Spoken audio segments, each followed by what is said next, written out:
And we're live. What's up, bud? What's up, dude? Good, good. Not right, man. Don't do that. Nope. Don't do that. Is my audio fine? Okay. No. I don't think. Desktop mic. Yeah.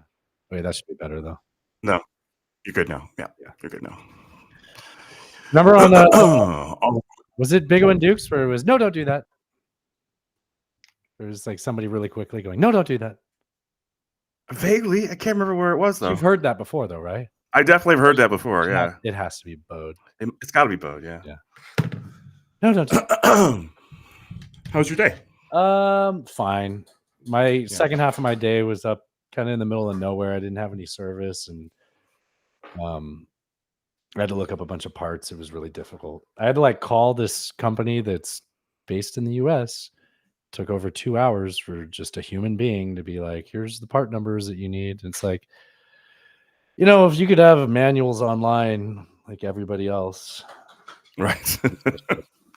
I guess it's a good thing I didn't have to run any other calls after waiting that long. Right. That sucks though. Yeah. Sometimes it be like that. It really do be like that though. Yeah. Did he's not doing his speech yet, right? No, it's an hour from now. Did you see Trump came out with like a pre-butthole? I don't think I did see that. Pre-butthole. Yeah. I mean, isn't that like him to always come first? Very He much doesn't so. strike me as a very generous lover. I imagine not. You see, he's meeting Orban tomorrow at Mar-a-Lago. Dictators Club, man. Yeah, exactly. Authoritarian club. I want to get carried away. Yeah, so he's gonna host him at Mar-a-Lago for a private meeting. MAL. The mall. Yeah. It's very, very mall. Yeah, Mall of America. Did you see? I'm actually pretty upset about this. Did you see? Can you go to Bidenomics.com? Have you heard about this? Have you heard about this? I know you. I thought you said something about it. Bidenomics.com. I'm upset we never bought the domain. Silly me. I just thought that when the Biden campaign chose to fucking brand their version of economic recovery off of it, that maybe they would have got the fucking domain. Yeah, apparently not. Bidenomics is bad economics.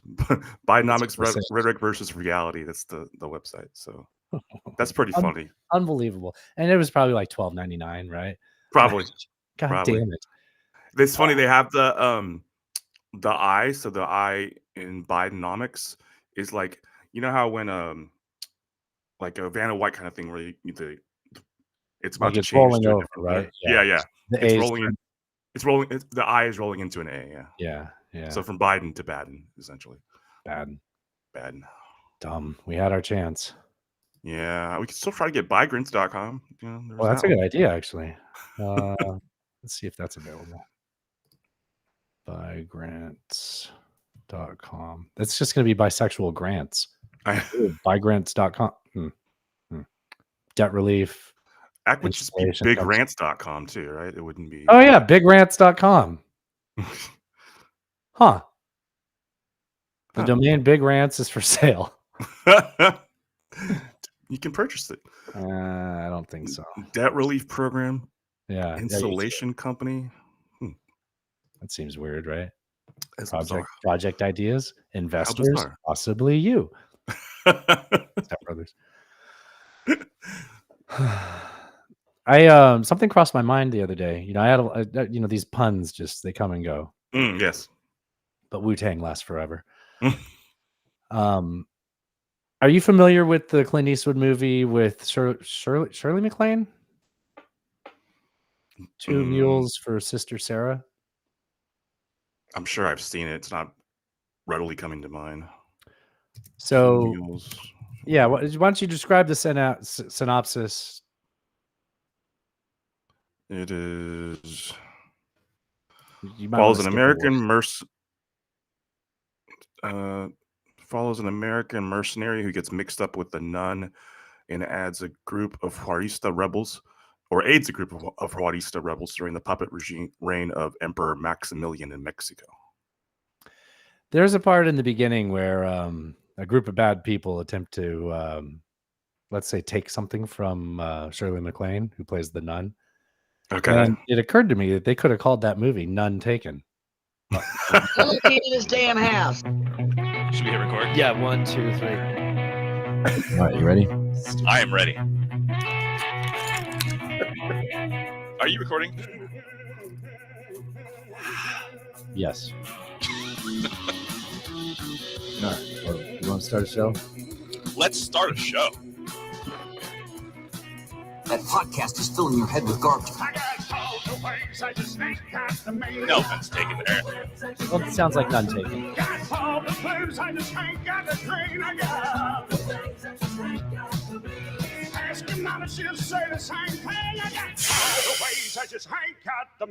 Boom.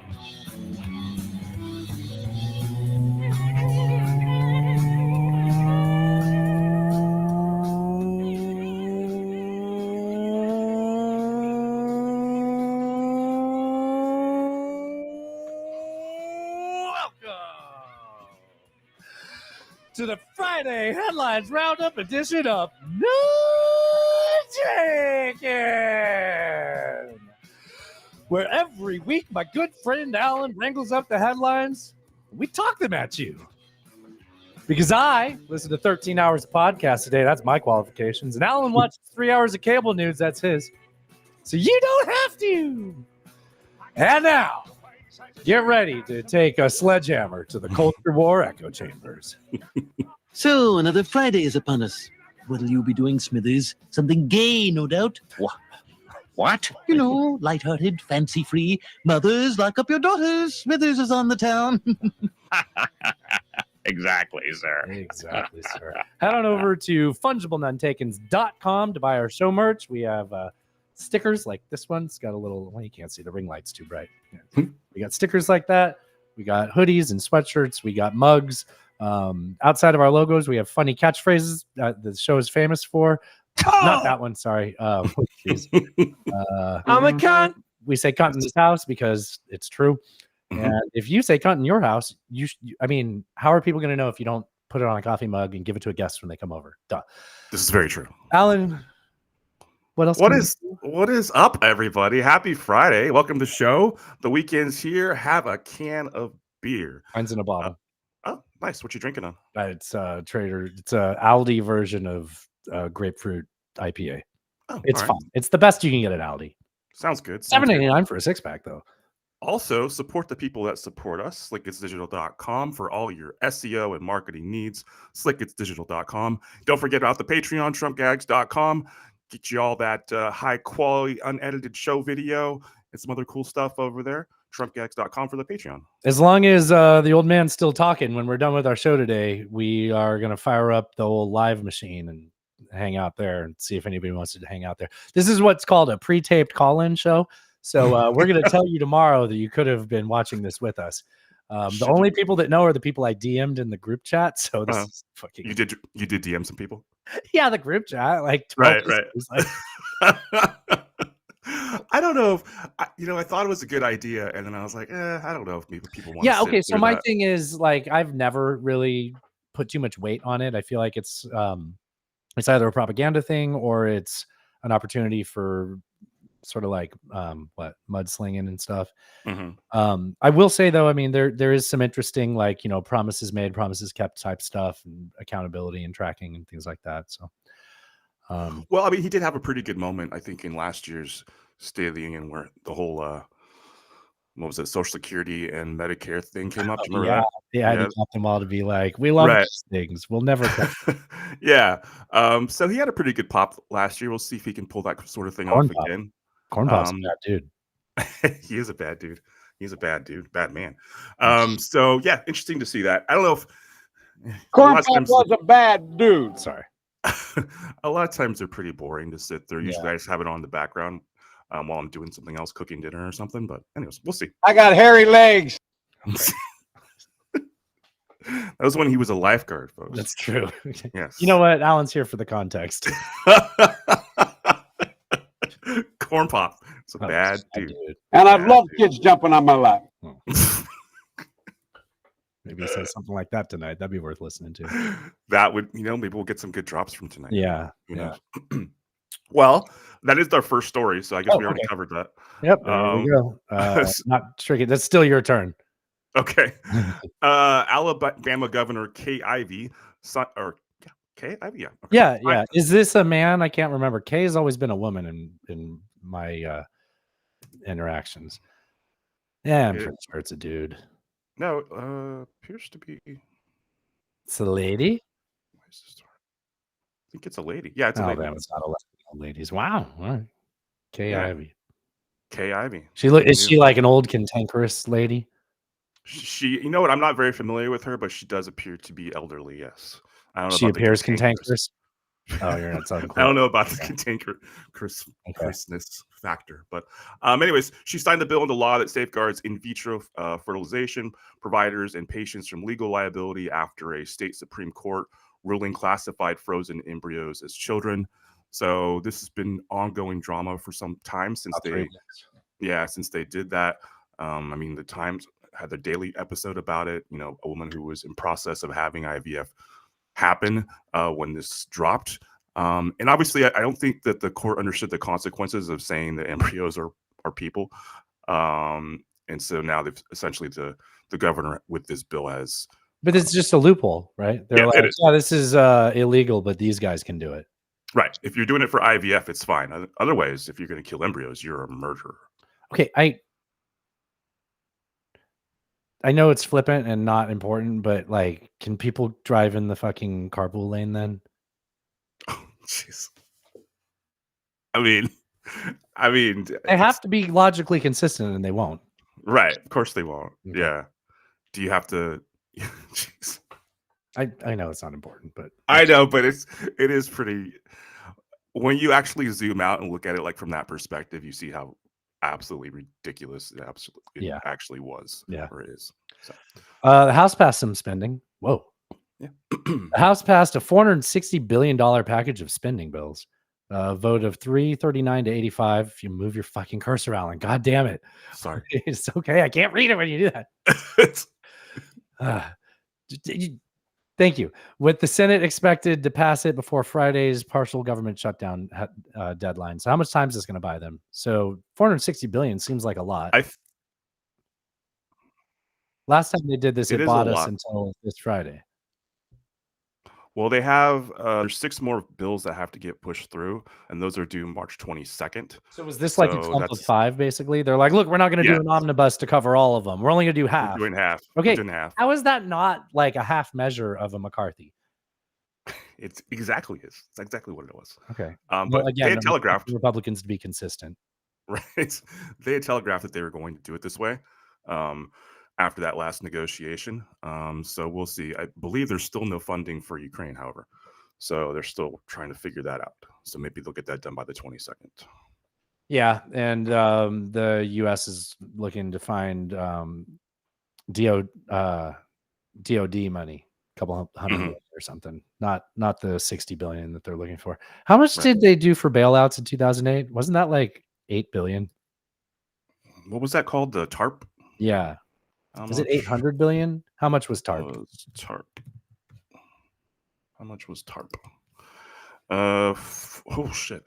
It authorized expenditures of 700 billion, and then they reduced it to 475. These are all just large numbers. Like we can pretend like we have our mind wrapped around them, but like as a human, it's impossible to wrap your head around. Yeah. So like for a moment there, I was like, shit, was TARP only 8 billion? I think it was 800 billion total when it was like all said and done. That sounds right. Yeah, that sounds right to me. Yeah, I mean, most of that was paid back, I think. Yes, that's true. Yeah, so, the car companies or whatever. Yeah, the car companies and the banks. I think I think they have paid it all back. So yeah. All right. Moving on. You're next. Oh wait, no, it's me. Yeah. Senate Minority Leader McConnell endorsed Donald Trump for president after Super Tuesday results. So again, spineless Mitch over there. Well, if he's spineless, he's going to be like Jelly, and he's in Kentucky already, and we don't want KY Jelly. And brother, so, were you waiting for that? I was trying to think of it, and you said spineless. I was like, that's good enough. I can jump in.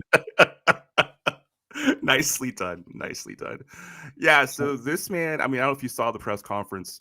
He was very, I wouldn't say he was very spirited about endorsing him, but still he did it Yeah, after. he looked like it was painful for him. Yeah. He looked like he had painted himself into a corner, except he didn't. If anything, he painted himself into a corner to not endorse him based Yeah. on like his prior statements. That's kind of what I had thought too. I think one of the reporters Well, asked you're not him. surprised. He's like the one thing that's so bad. Like, I get that, like, in years, I said that last week. I was like, in a few years, we're gonna act like this guy was super fucking normal. But at the end of the day, he's been so fucking bad for this country because he's been a political animal on the scale of like a Nancy Pelosi, where it's just power for power's sake, party moves for the party's sake.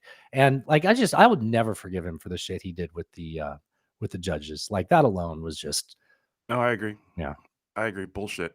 I will but say Gorsuch turns out to be pretty decent judge. pretty decent. Yeah.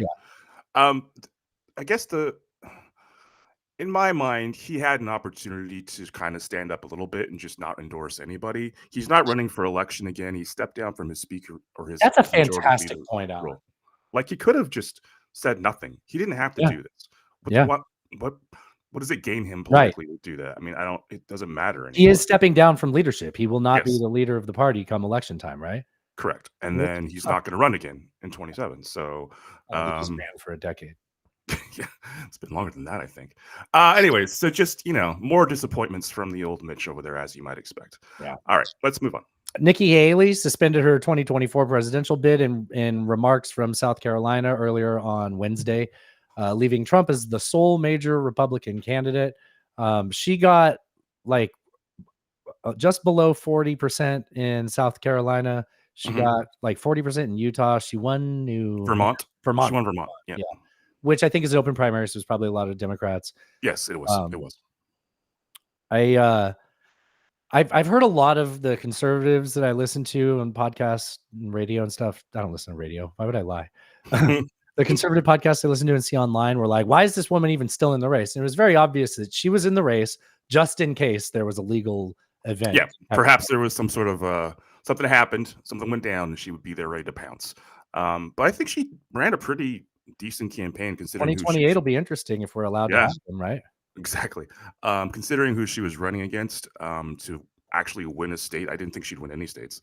She won Vermont, and then to actually, at least grab some of the vote in these other states.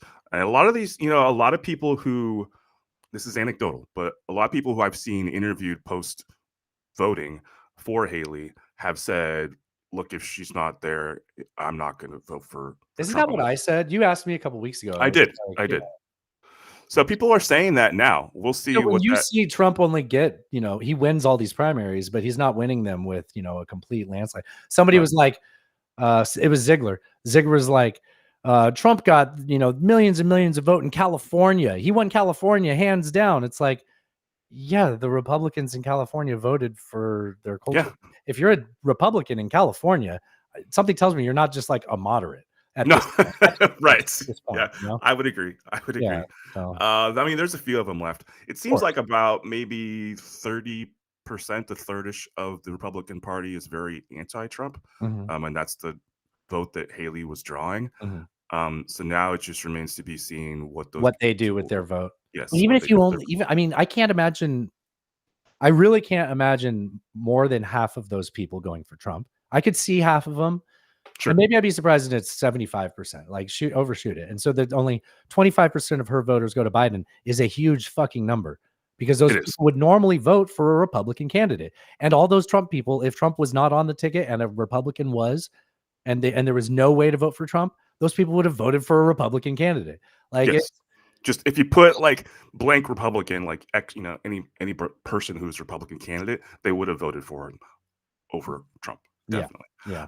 And so that definitely could be enough of the electorate to sway the entire election, especially if you look at swing states like, your Michigans, your Arizonas, your Pennsylvanias.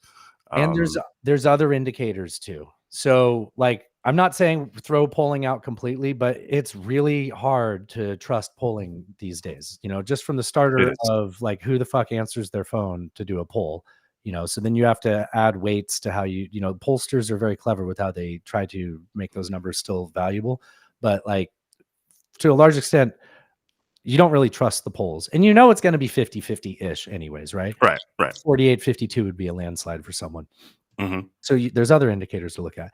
In 2016, don't you remember around like this time or summer, we're all like, ha ha ha, look at all these idiots over in the UK. They just left the EU. Right. Brexit. Yeah. Like, yeah. And we're like, oh, yeah. And we didn't digest that and comprehend it. And then No. we watched populism in the United States. We're like, oh, fuck, probably could have been it. Well, the people that voted for Tories in 2016, which is like what led the Brexit campaign. Yeah. So Brexit voters only are half of their 2016 totals right now. And the Labour Party has like almost doubled or more, or like 1/3, 1 1/3, whatever it is.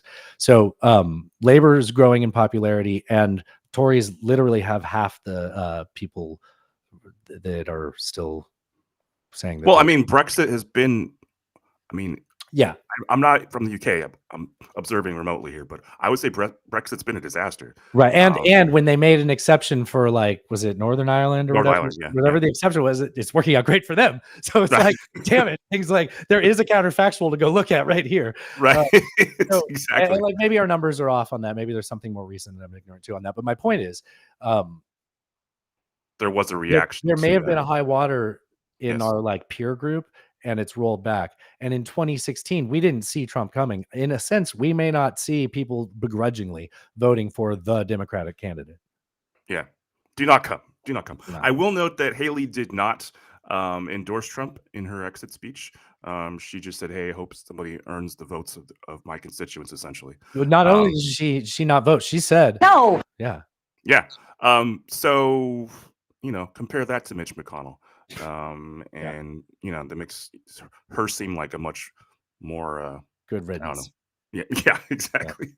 Exactly. All right, let's move on. It is Your turn? my turn, yeah. Okay. Independent Senator Kristen Sinema said she will not seek a second term, avoiding a three-way race after leaving the Democratic From what I Party. understand, she likes three ways. That pretty sure. Yes. Okay. Perhaps there is some Allegations. some allegations, some stories out there floating around. Yeah. So essentially, if she had stayed in the race, she was likely to split the Dem. I talked over you saying she left the Democratic Party in 2022. She did leave the Democratic She got elected under the presumption that she was a progressive Democrat, not just a Democrat. Progressive Democrat, yeah. And then she's like, actually, I'm going to vote against these things. I honestly, I mean, we hashed it out during the show. I thought that her principles on that were valid. Mm-hmm.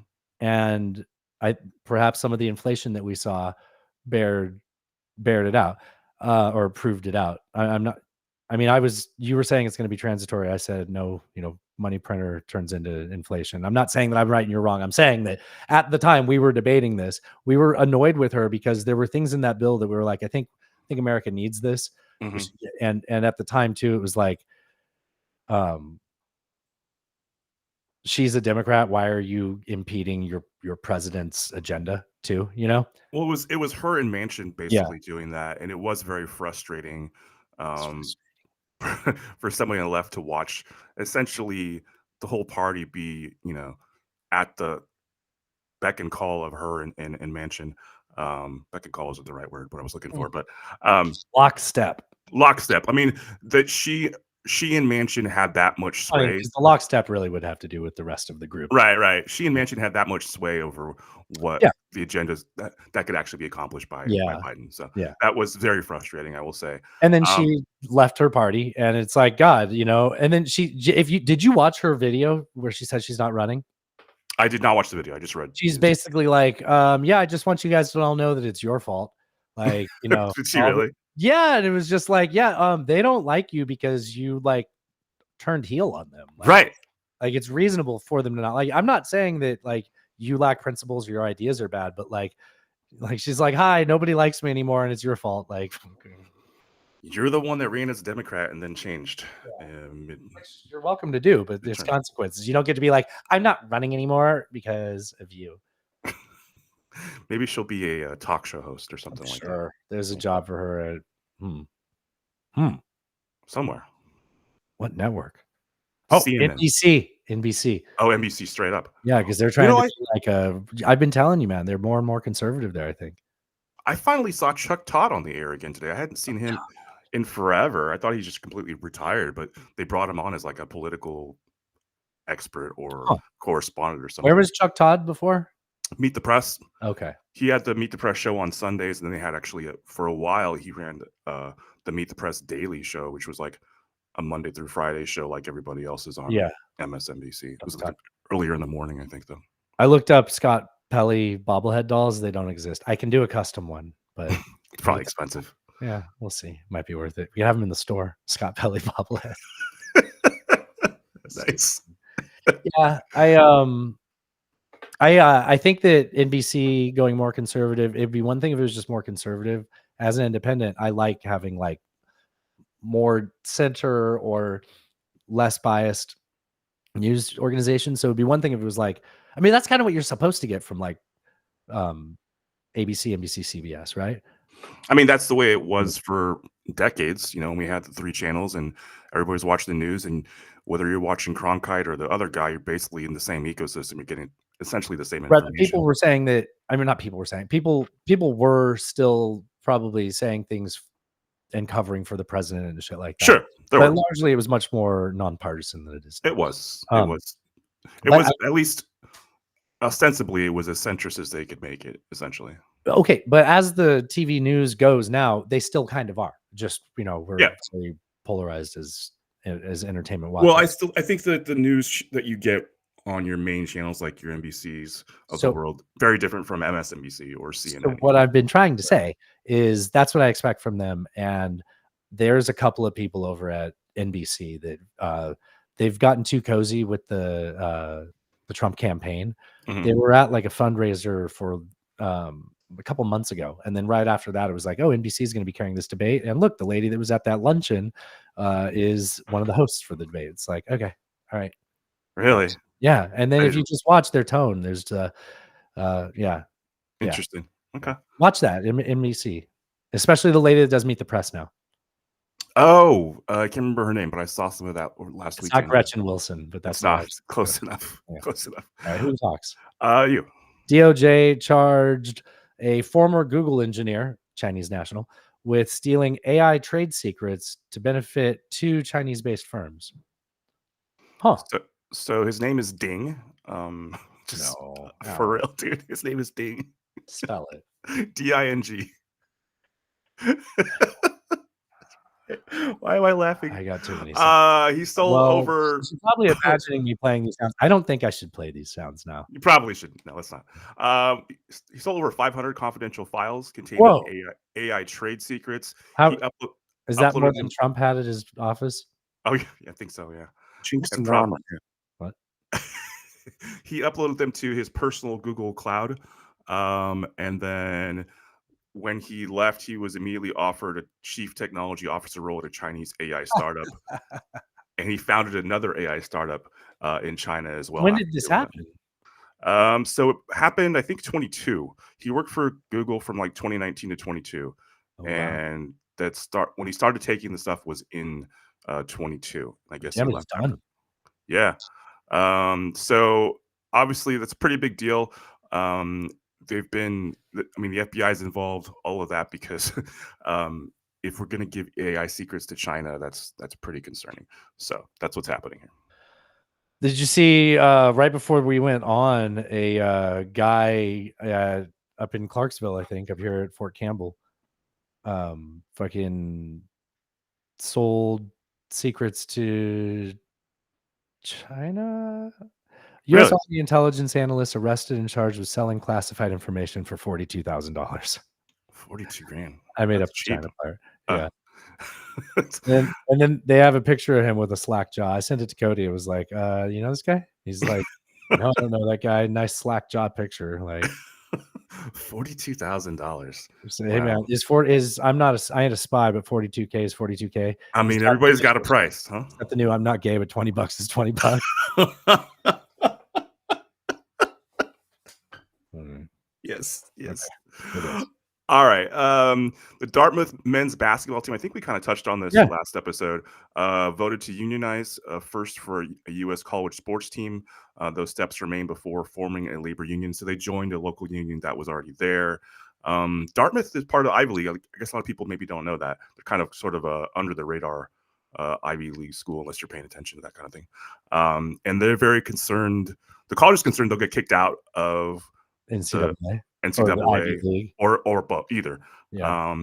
So it remains to be Would seen. that be I mean, the equivalent of like union busting with the I boss mean, coming in? it I mean, certainly would not be a good look, right? I mean, it'd be the same thing, wouldn't it? Yeah. it'd be essentially the same thing. I know you follow this stuff a lot more than I do. Yeah, but I don't have time in my media diet Sure. to like indulge on sports anymore. It feels like there's been because when we were growing up, there was like I would never have imagined there would ever be a time when college athletes could get paid for doing what they do Yeah. legally. But Like, now now it's just it feels like it's been a shift in the last few years that I just certainly didn't expect. I don't know if you did, but yeah, I saw it coming, but only because there was sort of like incremental steps, and then it's obviously one of those things that eventually it's going to be a band-aid. So that's kind of what happened. well, I remember the NCAA football video games. Yeah, And there was all that controversy about that in the 2000s. I mean, that's essentially why this went away, or Right. that game stopped, because the players were like, "We deserve to get paid for this." Yeah, if you're going to use my name and likeness, Yeah. then you got. So the offer they're giving them now is, I think, like $500. Maybe it's $5,000. $5,000 to every player and a copy of the game. That's so funny. I mean, A I'd lot of take it. players. It's a lot of players. So that's Yeah, I would take it, but it's very Yeah. funny. Yeah. Um, I mean, just- I guess one would argue that is a fair share, probably, of what the game makes. I mean, just think about all the championships that got invalidated, all the players, all the I'm talking USC. I mean, There's a whole remember thing with Cam Newton. It was over. Oh yeah, there was Yeah. there's been so many controversies about this very thing. Yeah. I mean, it seems obvious that they should have rectified this a long time ago now, but Yeah. anyways, here we are. All right. All right. The U.S. military airdropped a second round of humanitarian aid into Gaza, about 37,000 more meals in coordination with the Jordanian military. This It's is still- humiliating, though. Yeah, right. They're upset about that. I mean, also they're trying to. I don't think we have a headline, but they're trying to build a port into Gaza as well. The U.S. announced it today, and they said, "We're not waiting to hear back from Israel on this. We're doing Yeah, it." they're making a floating pier, which is pretty cool. And the U.S. military has been doing things like that forever. So obviously they have the capability to do it. But so this is going to bypass going through Egypt. It's just going to go directly into Gaza. So I don't know. Do you That think we're seems gonna like shoot 100 people when we do it, or is that more? That's yeah. Israel's- Let's try not to do that. Yeah, that's not really our thing. Yeah, that's a good. Uh, vote. Yeah. So I mean, anything to get more aid to Yeah. people living in Gaza is good. You know, it kind of seems like a sucks drop to in the hear about bucket, this. though. Yeah, and it kind of sucks to hear about this, and it's like, wait, why didn't you offer this earlier? Like, I Right. forgot that you could have done this, but I'm sure somebody was in a room saying, "Are we going to do the peer thing yet?" No, not Right. yet. Okay, How people about the are dying. airdrop thing? Yeah. Yeah. And I mean, they literally waited until it was like a week straight of like, look, at this point, people are just dying from like they've. I mean, yeah. I mean, we have babies dying of dehydration and malnourishment. So, like, come on. So I don't know. It's heartbreaking. It's frustrating. But at least there's some forward movement here. So Yeah. All right. I think it's Houthi missile strike on a cargo ship killed 3 crew members, marking the first deaths, civilian deaths caused by the group's attacks. So so it's a oh shoot, where is it flagged out of? Where is it from? well, it's 2 Filipinos and a Vietnamese Vietnamese person who were killed. I'm not sure where the ship was flagged from. It wasn't flagged out of the U.S. No, it was not. The Houthis were. I listened to Dave DeCamp do anti-war radio, and he told this whole thing, and he's like, it gets confusing about where these things are from. So maybe the Houthis did think that it was an American-owned ship. Let's give them the benefit of the doubt, right? Because I'm sure they're not being reckless. Yeah, I do. And then he's like, so it's just amazing that the U.S. would talk about, not care when they talk about genocide. The U.S. has been abetting genocide in Yemen for the last 10 years, which we've been arguing about, right? Yes, we have. And it's like, okay. He's like, so of course they're going to escalate things. It's like, yeah, of course they're going to escalate things. They just killed 3 civilians. Like I don't know. Just the weird thing to be like, so this group of terrorists killed some innocent people, bringing like world shipping across the globe. And you're mad about what's going on in Yemen. I mean, in Palestine. And you think that you're going to stop it with this. Like, it's just like, no, we love target practice. Like you know that method won't be effective because like, we're not going to give up for 20 years. Like, we Right. love this shit. Right. Yeah, it's kind of what we do. Yeah. So it's like, it's just, of course, like it's a symbolic gesture. Like it's, and they're just getting people killed because of it, because it won't stop anything. It's like these people that go down and stay. Did you see that guy that stood in front of a train, said one less polluter? It's like, well, that's not helping. Oh wow, I didn't see Yeah. the train guy now. Yeah, I mean, I agree. I guess they're trying to bring attention to a cause but it's not as Yeah, as, nobody was paying attention. right. Thanks No, to- it was yeah. nobody knew. Yeah, why don't until you you throw some struck a oil boat. on Mona Lisa? Yeah, absolutely. All right. Haiti declared a state of emergency after a mass prison break. Armed gangs facilitated the escape of 3,700 inmates from 2 prisons. So I mean, Haiti's been in really bad shape since the assassination of their president. Is it president or prime minister there? I think it's president. Moises, something like that. Lisa Salou. Right. When so he's been assassinated. There's been these gangs have long controlled large swaths of Haiti. But now since that they've been emboldened, they control huge swaths, even major cities. They actually have like put up walls and stuff where like police can't get into their areas to patrol it. So the gangs essentially rule that space. They have like checkpoints and stuff. Like, Yeah. Some of the prisoners that they released are believed to be some of the Colombians who were involved in the assassination of the former president. well, they let out 3,700. I mean, yeah, there's a good chance they got him. Right. So they're the guy who's currently standing in as president or prime minister of Haiti went to Kenya to talk about actually perhaps getting some support militarily to He was saying like, can you send us some police? yes, and help us out. And he hasn't returned to Haiti since this all went down. Wait, that kind of seems like you should come back the next day, right? It seems like you probably would want to do that. Yeah. Well, but I mean, am I being cynical? Is this another CIA backed coup? And like, we're like, hey, don't go back until, we'll take care of this. We'll find out in 5 years, right? we'll find out eventually. But yeah, just a really, really tough situation over there for your average just person living in Haiti. It's just you're living in fear. You're, it's just a really shitty situation. So we talked about it a little bit, I think, on the last show too, because this had already happened. Yeah. But yeah, it's continuing to get worse and escalate there. Yeah, something tells me there's gonna be increasing headlines from that topic. So I agree. That's more of like a ground floor. So I mean, it's been bad. 37 inmates were escaped. This has happened before. When it happened before, it was during a CIA-backed coup. Right. I'm right for connecting those dots, although it would be a little uncreative if we did that again. So what they did actually, just real quick before we move on, is they attacked a bunch of police stations to essentially distract local police. And then while that was happening, they had these massive runovers of 2 prisons and let everybody out. That's clever, because by attacking the police stations, you're kind of barricading them in there, and then you're left with whatever forces were out on the street already. Yeah. A number of people died while this was happening. I think some guards as well as some inmates both. There were some inmates that just stayed in their cells and wouldn't go out because they were afraid to get caught in the crossfire. So some people just stayed in. Yeah, and I'm sure a lot of those people died too. Yeah, I'm sure. So shitty situation. All right, let's go on to France. Okay, my turn. Yes. France's parliament voted a big number to a very little number to make abortion. They got that many people in parliament? Yeah. They're tiny. Yeah, that's a lot of people. 780 to 72. So it's 800. What's that addition, Alan? 852. That's what I thought. It's a lot. Wow. Yeah. It's a lot of people. I'm just impressed I did addition in my head. Oh. So that number to make abortion a constitutional right in the nation, making France the first country in the world to do so. Remarkable. less remarkable when you remember they're on like their 5th or 20th. I don't know. They've had a lot of constitutions. They have. Yeah. Yeah. I'm actually surprised they're the first country in the world to do so. I am also. But they're also very Catholic, or they were. Yeah, so 90% of the public approved of abortion in France, and they've long had access to this type of care in France. It's never really been an issue. It seems like maybe what happened here in the U.S.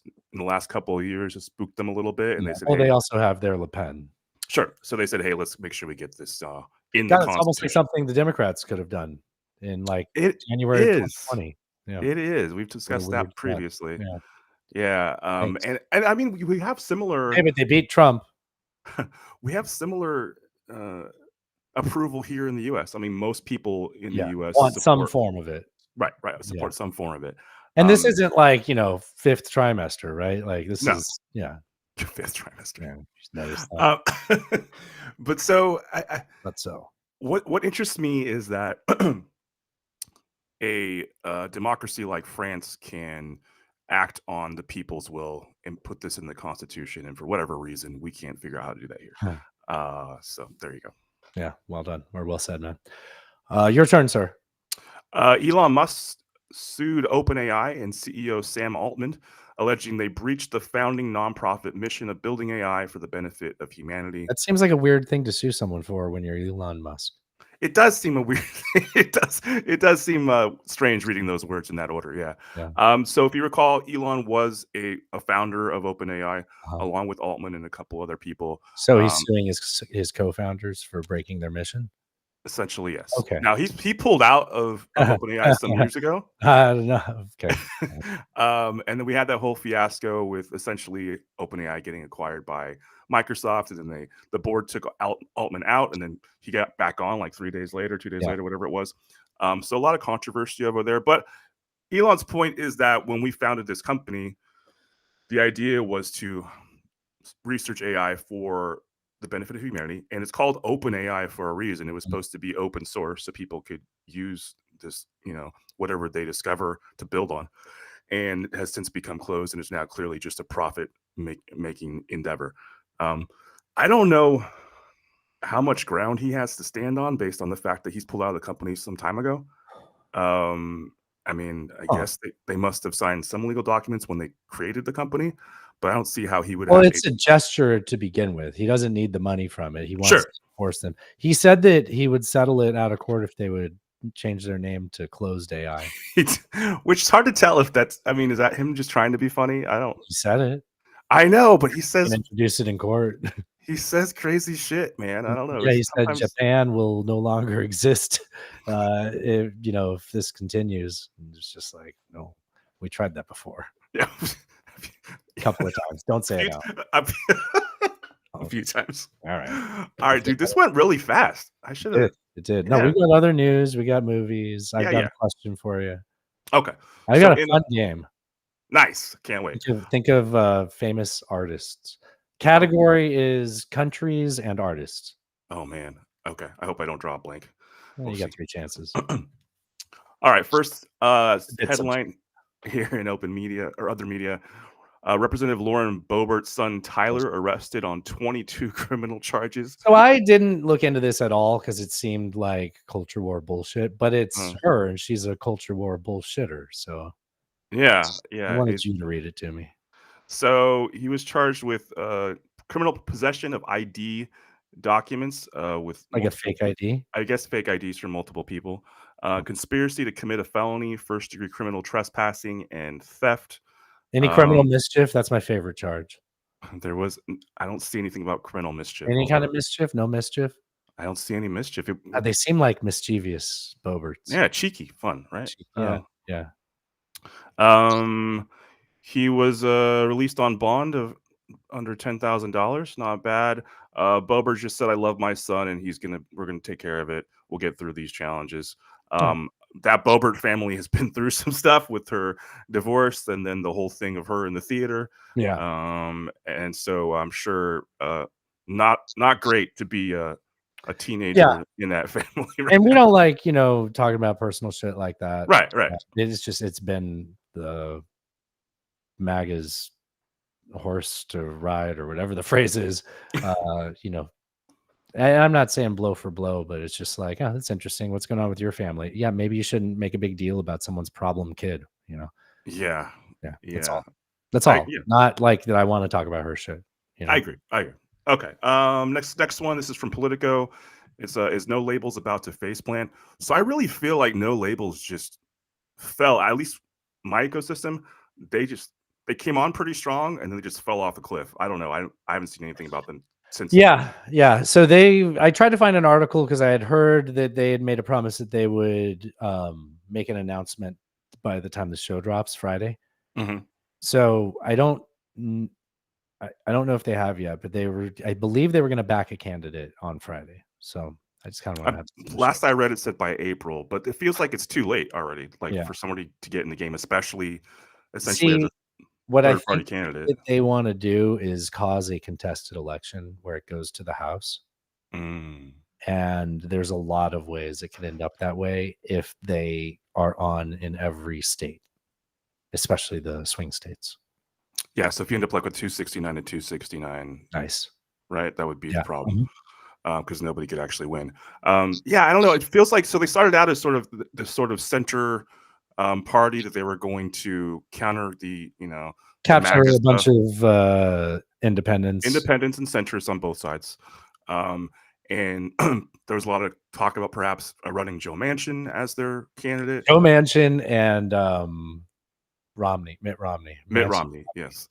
Yeah, I don't know. It just feels way too late in the game to be trying to get in now. Yeah. Especially after we already had Super Tuesday. There's already a Kennedy. Yeah, we know there already is a Kennedy. That's right. And there's actually talk about perhaps him running with them. But I think he had too much baggage for that to happen. So I don't know. Yeah, that doesn't sound like something Yang Gang would be behind. Probably not. Yeah. Probably not. All right. They like things over there. They do. All right. So this is from antiwar.com. Putin's draft treaty between Russia and Ukraine did exist. So did you have a chance to look at this before the show? I did, yeah. Okay, because I hear these from antiwar.com, and I suspect that there's some holes in it, but I don't know. Did you? Well, so I want it to be true, but I know that there's context that kept it from happening, and it isn't just that Boris Johnson said don't do it. Right. I think there's probably a lot here under the surface that maybe we can't even access. But essentially, there had been sort of rumors that this had been out there, right? That there had been a treaty signed in April of 2022 that would have prevented this war from continuing. And they're now saying that this actually did exist. They did have talks in Turkey, and they did actually have a document with people's initials on it. And then it got pulled. So yeah, but it was like the allegation has been it was the UK and the US. Yes, but it's also that they were saying that Ukraine was ready to commit to, and it was, give up, not joining NATO, can join EU, give up Donetsk and Donbass, give up Crimea. We'll talk about Donbass, I think. Yeah, and then some. It was just like, oh yeah, I think it was like Putin says he's willing to pull troops out of Donbass. It's like that right there is where he's not being serious, and he's saying something that he can put down on paper and have somebody bring up 2 years later. Right. And we'll just in today's context forget that. Like, no, I'm sorry. You think that I'm going to believe that Putin's going to just be like, yeah, we've been fighting over here since 2014, but like, as long as you let us keep the place we already have and this little sliver here, even though, like 15 days ago, we were trying to get into your capital. Like, we never wanted any of that. Who do you think you are? It's like, no, I fucking know your intentions. Last time you invaded us, put guys into these areas of our country that have separatists already. And at the end of the day, we settled with you taking a portion of our country. We're not going to do the exact same thing here and trust you anymore. We're fighting if you're fighting. Yeah. That was the context. And to act like, oh, there was a written sheet of paper. Look at this good deal. It's like, well, yeah. Trump also got Kushner to get Israel to agree with all the terms of basically carving up Gaza. Sure. So yeah, this was, I mean, if anything, it feels like propaganda at this point. Because to your point, Putin was never willing to actually take those steps. But All you're right. putting it on paper, Alan. Like this is the. I mean, we've both read the same books. Like this is out of The Road to Unfreedom Mhm. and mixed with this Constitution of Knowledge too. It's like this is not a rational actor that you're dealing with, and to behave like it is, you're bringing down the. It's at your peril. Yeah. Yeah. Essentially, It only responds to force, and Mhm. the thing that sucks is people are fucking dying because of it, and it should end. I'm not saying none of those statements are true, but do you just say like we just back down, have our country? Like no, I don't think that. I think there was some room for negotiations. I think that That's a good point. some of those areas are certainly a lost cause at this point. They've been fully Russified, and there really just aren't. There's no way to get that back, and it does suck. And now because of lack of support from the West and from the U.S. specifically, I mean, Ukraine is in a bad spot when it comes to ammunition. like the back of a Volkswagen. That's an uncomfortable spot. Mallrats reference, people. Yeah. Ben Affleck. It was Yeah. Oh yeah, fashionable male. he was special. All right. Wait, can we Jim Moore? take us back a little bit? Cody sent Yeah. me an update. Yeah. Regarding that guy at Fort Campbell that sold information for 42. Oh yeah. Everyone. Slackjaw. Yeah, but he's an intel officer, you know, like Jesus. Everyone in that unit is going to see Jesus tomorrow. All the intel guys are about to sweat until they die. Oh my God. I don't know Yeah. what fashion he means that, like interrogation or like get outside, like bad, terrible PT. I'll ask for clarification. Probably both, to be honest. Yeah. Might be some enhanced interrogation techniques used over there. Go ahead, Alan. All right. So this article, Pentagon using AI program to identify targets in the Middle East and Ukraine. So we've had reporting previously of Israel essentially using AI to identify targets in Gaza. And because the AI can move so much faster that they can acquire targets more quickly. So now we have reporting that our military is also using an AI program to get targets. So what they say, I turned to Greg for some info on this. okay, what they say. Fuck. Now I have to edit 5220. Oh wait, 5225. Oh wait, 5220. Hold on. Where was it when it happened? Okay, 5220. I think it was like 5215. Okay. Okay, yeah. He doesn't go by that anymore. We have to get a nickname for him because somebody got a big boy job again. Oh, okay. Want to hear their Nice. nickname? Yes. Loadmaster. Ooh, I like You that. don't get to pick your nicknames, and you told me too much Loadmaster. information, Loadmaster. So anyways, please tell me more about this. Yeah, okay. And actually, I interrupted horribly. Do you like one sentence recapping where you were going and then Right. So the U.S. is currently using this AI technology to generate targets. So according to this article, your average intel person selecting targets can maybe pick 30 an hour. So identify a target, identify its value, and move that on to the next person who's going to take action on it. This AI can do 80 per hour. So that's more than double that is human output. It's yeah, almost I was right there. Almost triple, Alan. almost triple. Wow. So- However, it's not as good as human intel. So human the way intel. this got reported on antiwar.com, it was like, so of course they're using this AI to conduct their warfare. You know, they're out there killing people based off this information from the AI, as if it's like what point A, point B, fire. The AI told us to, right? Skynet, right? Right.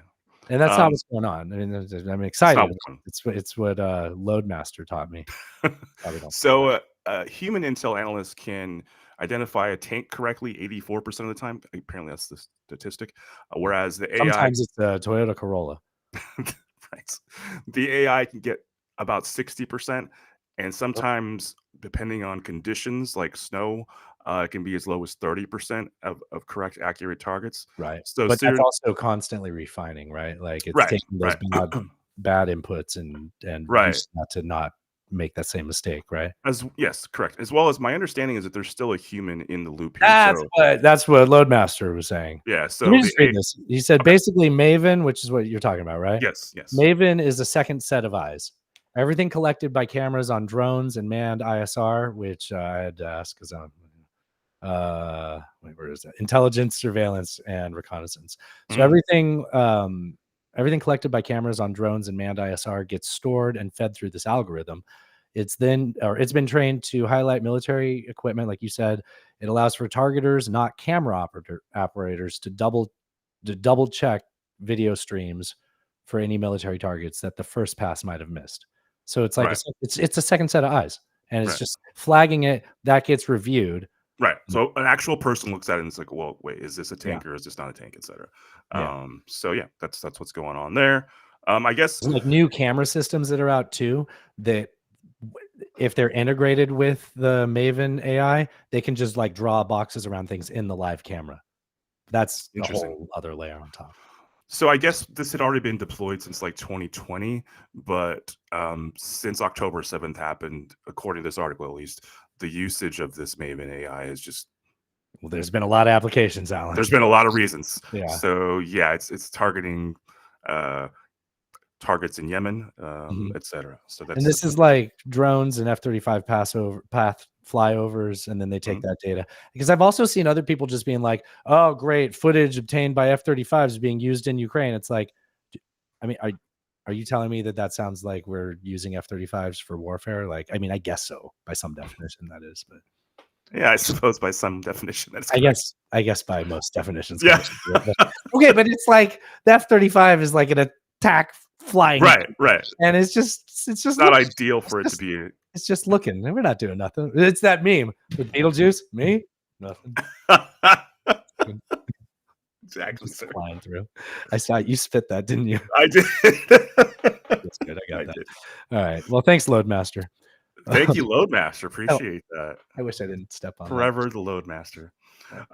Let's see. All right, this next one here. I got two more for you, and I want you to hit both of them. So first, you got good news.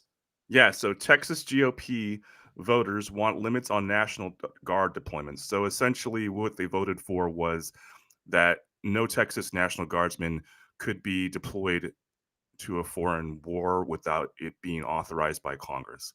Now, the reality is that this means nothing. If there is a foreign war and the federal government chooses to bring up these troops, this law can't stop the federal government from doing that.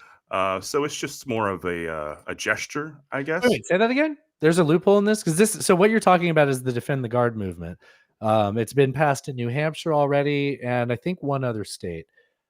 And it's just the Congress. Yes, Congress right. has to declare war for National Guard troops to be used in warfare. And this goes back to me and Alan's generation, watching all of our friends that were in the reserves just constantly being sent overseas as supplemental, and then like the primary army. I mean, it's kind of the story of the war on terror. I don't mean to be frivolous and act like it impacted me. I'm just right. It was, it kind of became normal during that time period. We just got accustomed to it. And they're kind of trying to grab that back and be like, no, this is the National Guard. Like, I don't, if you're not going to declare a war, you don't get to just pull these people from fucking Staples for 6 months at a time. Like, they have jobs and careers and families. Like, and I get they signed up for it. I know that, but it was misused because it was like, hey, you're going to be there for 6 weeks. Just kidding. 24 weeks. I don't know. Right. Yeah. So it was backed by Bring Our Troops Home, which is an organization dedicated to ending American involvement in endless wars in the Middle East. There, as you point out, similar propositions have been introduced in more than 30 states, places like New Hampshire, Arizona, Idaho. However, I believe this is the only one that's actually passed. New Hampshire's passed. Was it? Okay. All right. But in the reality, as I said, if the federal hypothetically, just pretend I wasn't listening to you. What did you said? If the federal government determines that they need to pull up National Guard troops and send them to a foreign war that is not authorized by Congress, this law does nothing. It does. It still has a loophole for that. Yeah, essentially, it's going to make the president explicitly say it. Yes, I imagine they would have to actually come out and say it. But as far as their ability to pull these troops up and send them overseas, they still have the ability to do that. The law, a state law, cannot prohibit the federal government from doing that. So it's seem to remember that differently when I learned that. Okay, that's fine. because the National Guard, once they pull up National Guard troops, you're working for the federal government at that point. You're not working for Texas. Yeah.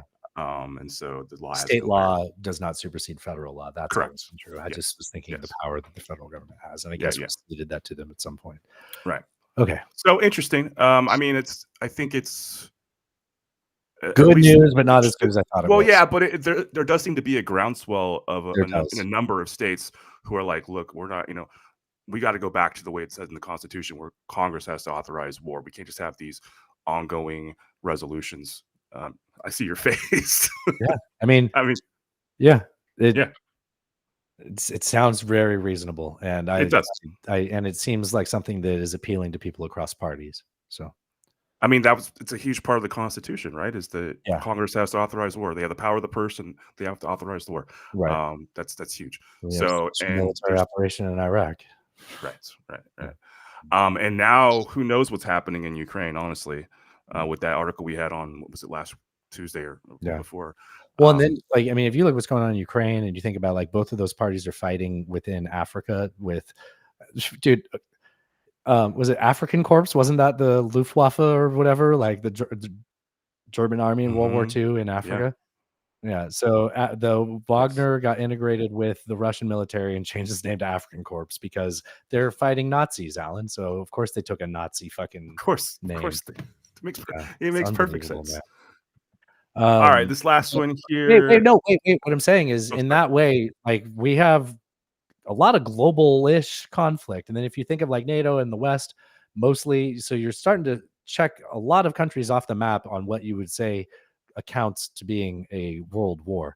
And then you look at Yemen being involved and, drawing in international shipping, and then Russia and China both made statements yesterday or the day before saying that an independent Palestinian state should exist. And it's just like, sounds a lot like a world war. Like, that draws them into that one. So now all the spheres overlap. We just, there's people, there's going to be a Pearl Harbor moment in space. That's what's going to happen.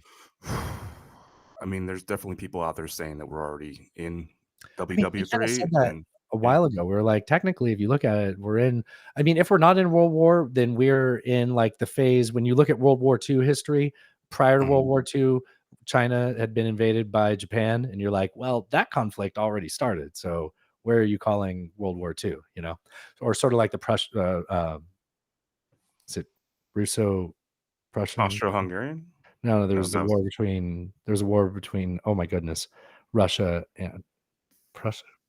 Yeah, whatever. You could back up World War I's date quite a bit too, but okay. If you think of the precursors that led up to the war, there was more than just 1914. Right? It's hard to think that that's not the trajectory we are on, given the rest of the global inputs with the decoupling, and like there's less and less reason. All of that globalized network that we've had has kept us from being as belligerent globally.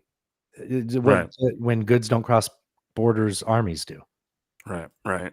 Yeah, so we've talked about it before on the show, but the end of Bretton Woods, essentially the end of America being the world police on the seas. There's a lot of things happening right now that perhaps we'll look back on in a decade or so and say, yep, that's where it started. Hopefully not. I hope so too. Well, we did end the show with a positive news headline, Alan. I hope you haven't had a chance to read it yet.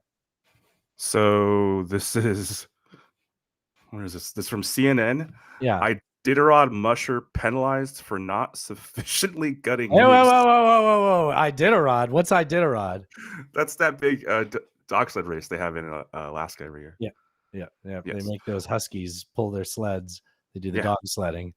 My family always called it the I killed a dog. And I was like, that's not, it's a funny pun, but it's not funny. Yeah. Fun. Yeah. I like sometimes to watch a little bit just to see the dogs. They're super cute. They're so cute. They're so especially cute. When they like bed down at night That's or something exactly to what I was rest. going to talk about. Yes, so I have a video that you are going to be happy to see. Okay, all right. Yeah, I forgot to put it in the sheet. So go ahead, peruse that article and then read that headline if you want. Okay, so Iditarod musher penalized for not sufficiently gutting moose he killed in self-defense. I'm sorry, what? So he's been handed a 2-hour penalty. So like in a race, Killed a moose in self-defense. that's what it says. What is he like? Self-defense? Did it I have? He was mean- coming right for me. He had a gun. When they're in what is that called, musk or something for them? When they're in heat, yeah. When they get pretty aggressive. I know. Yeah, I've heard it's a problem in Maine because people like tourists get up like way too close. I feel like where they Yeah. run dogs on trails, like you couldn't just like, I mean, you've got an ability to get away. Like Right. there's a lot that I'm suspicious of. I just had to. I feel like this guy wanted to kill a moose. It seems It's like, that seems odd. nobody's Yeah. here. I think people don't realize how big Meese? moose really are. I mean, even like if you've seen an elk, it's like holy shit, that thing's massive. Right. They're even bigger than that. All Yeah. right, so So this is a great story. If they don't get to my favorite part of it, I will have it as a nice little tip in. But if you bring it up while you come across it in the story, I can't. okay. Go ahead. He spent 10 minutes at the site of the incident. However, he's supposed to notify race officials and gut the animal properly if he does have to kill an So animal there's a in defense. rule. Do they get into what that rule is called? Don't say it if you see it. So there's a rule that if you kill a wild animal, wild game, you're obligated to gut the animal and like fully remove its organs and intestines. And he spent about 10 minutes doing it, which like I feel like it would take more than 10 minutes to gut a deer. I Not a agree. fucking wolf, you know. Yeah, a moose. Yeah. That's it, moose. Yeah, so that's a rule in dog sledding is you're supposed to do that. And then there's like a 2-stroke penalty or something if you don't Right. 2 follow it. hours. Yeah. Did you get to in that article? Did they tell you what the rule number is? I didn't see that. So apparently he says that the moose became entangled with his dogs. And Yeah, so he said like it fell down onto the sled and became Yeah. entangled with the dogs, and he said he had to kill it with a handgun. Yeah, he said I gutted it How many best. people in history have killed a moose with a handgun? You Yeah, know what? probably more. a few. Probably a few, actually. So yeah, you don't hear about those. No, no. I don't see a sort of number for the rule. No, Well, then why don't you can you open up a new Google page of course. and type in dog race moose rule 34. Rule 34. I made you put that at the end. Did you hit search? Is that in your Wait, just do dog race rule 34.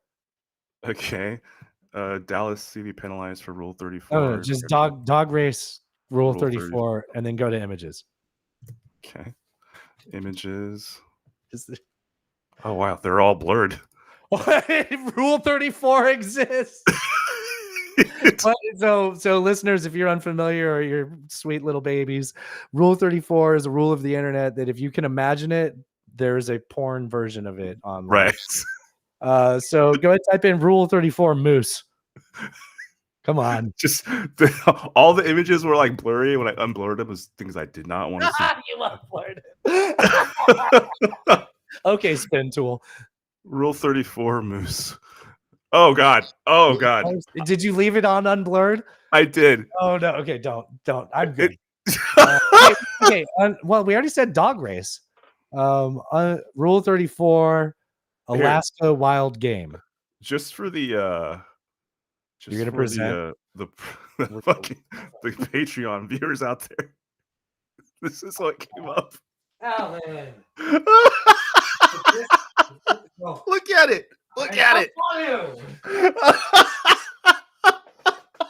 Those branches in the background when it was blurry, I thought those were legs, and it was, Yeah, I just hold. Yeah. Yeah. Yes. Very Oh, flexible yeah. moves. Okay. Oh wait, hold on. I'm curious. What's that one, that middle one, The middle one. middle down? This Either one. Okay. Yeah, my top broke off. So what? Oh god. Okay, do that one to the right of it. This one? Yeah. Oh, ooh, got a 6-pack on that one. Yeah, and and a tap below it. Yeah, jeez. Holy cow! All right, we're gonna do one more. Holy moose! Oh, come on! No, What? stop! I want to go look at that moose stick again. I don't want to see that. Oh, that's the one I'm not going to be able to forget. There you go. Is that a? I'm actually happier with that than that last one.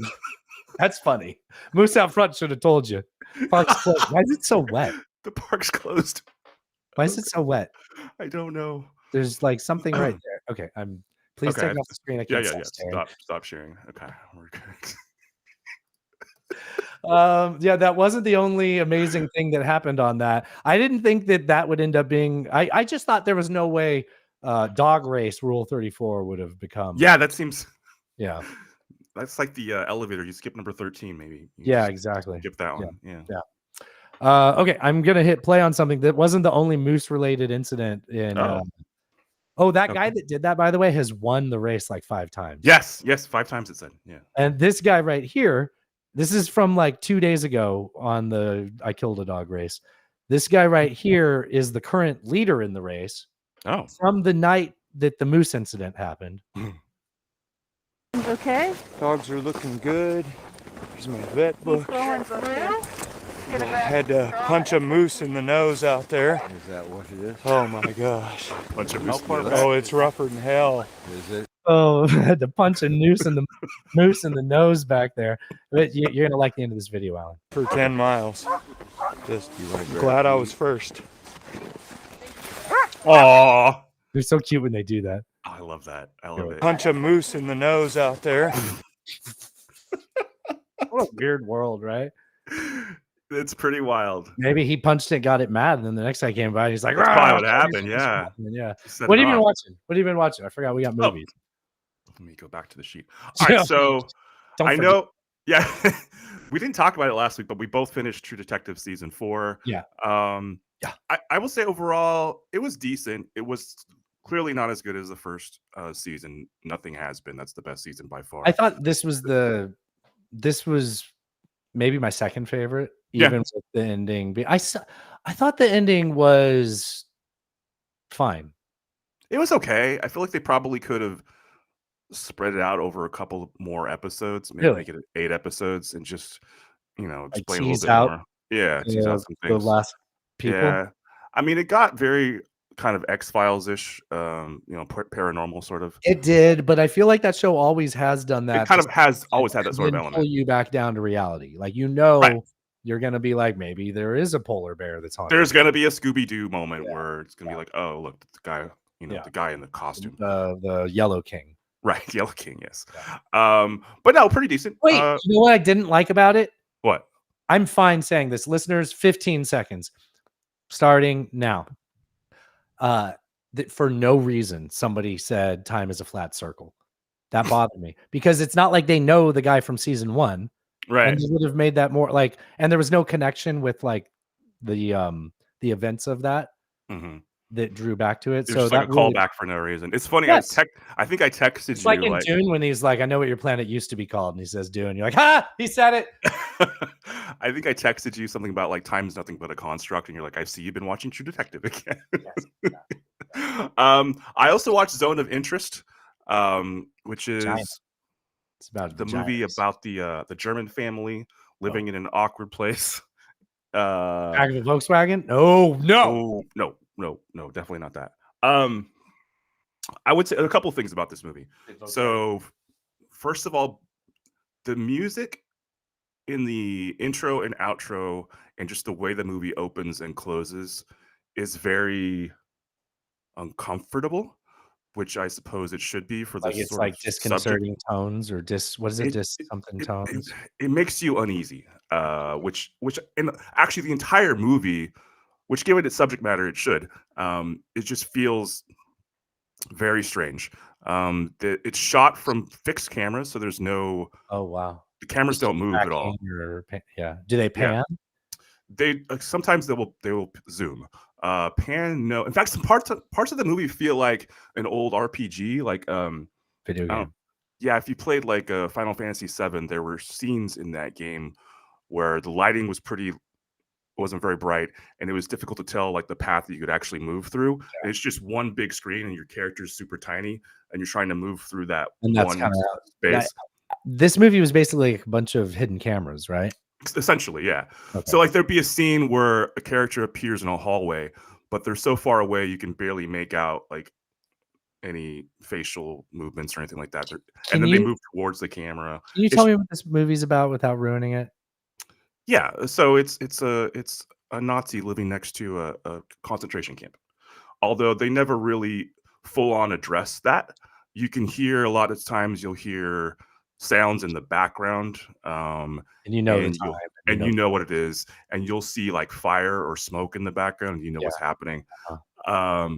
So so But it's a drama about a family a set family within that that. It lives. has Yes, nothing to do with that. That's just a it's like just that's a character in it. The scene correct. is a character. Okay. Yeah. Is it Um, um is it boring? I know you like boring movies.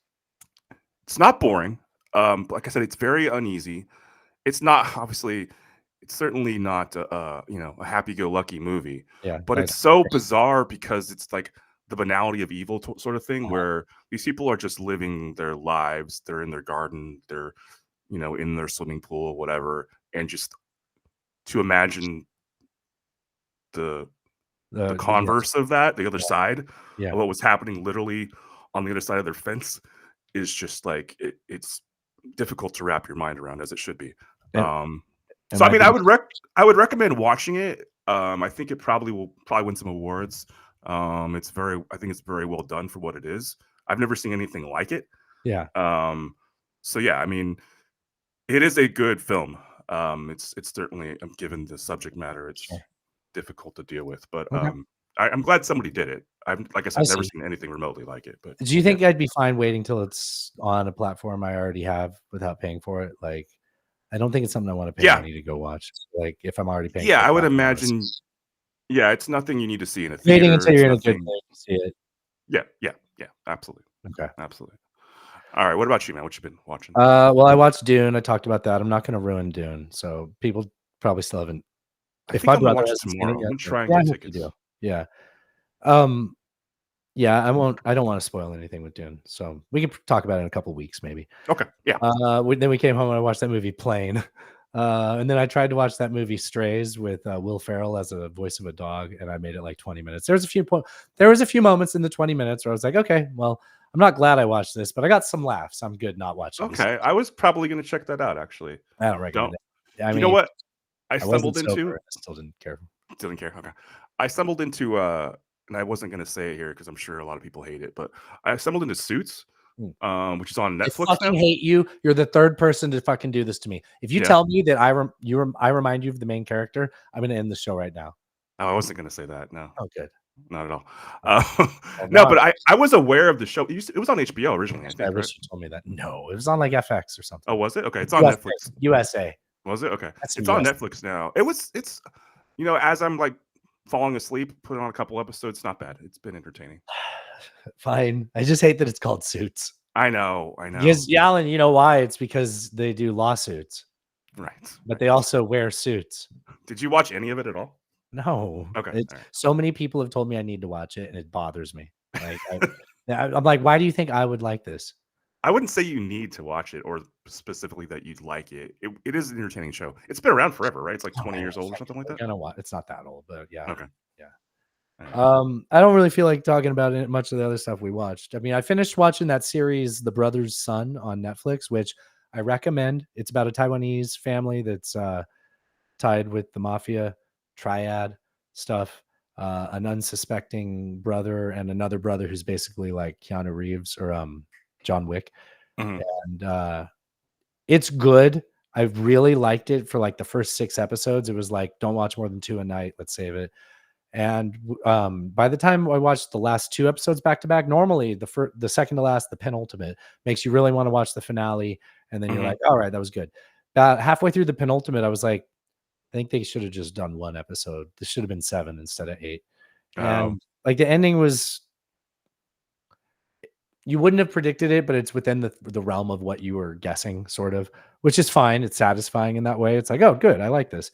But yeah, it could have been like 1 episode shorter. Brother's Son, I give it a recommendation, but yeah, it's definitely gonna have a second season. So we'll see where it goes. Anybody of note in that cast, or is it Yeah, the Everything Everywhere All at Once Oh, mom is the mom in this. not the okay. I don't remember. Okay, Don't cool. make me say. No, you're good. I'm All right. not saying that they all. I'm not. All right. I have a game. Yes, let's play. What's this? Okay. Well, shit. Oh, it's Sun like S-U-N, not S-O-N. Yeah, the brother's son. Sun. Yeah. Oh, you know what's funny about it? Netflix is like, anytime they talk about their ethnicity, they say, well, you're Chinese. And I'm like, oh, it's weird because you keep talking about Taipei and going back to Taiwan. But, It's Michelle Yao who you were talking about. that's it. Yes. Yeah. Favorite character in the show is Frankie Ma. Frankie Ma was like funny. I liked him. Okay. There's a scene where he's like dancing in the mirror. It's like that scene where they're dancing in AI movie, Ex Machina. Oh, Ex Machina. Yeah. It's not quite that good. That's a great scene. That is a great scene. Sexy scene. It's quite good, yes. Yeah. Okay, so we got a couple choices. Okay. I have a game that Slickets gave us. Okay. But I forgot I have another game that I made. I suppose I could save it. I think we've had enough of a show already. Okay. So we won't have two things. Let me move this though. I've been wanting to do this. I teased it already. Oh, you did the painter thing. Yeah, name a famous painter. Okay, I'm gonna move Slickets to next week. Okay. All right. So okay, artist and country is the category. Got it. I'll give you 3 countries, not in a row. Well, I'll give you 3 independent chances. I'm not going to give you all 3 countries at once.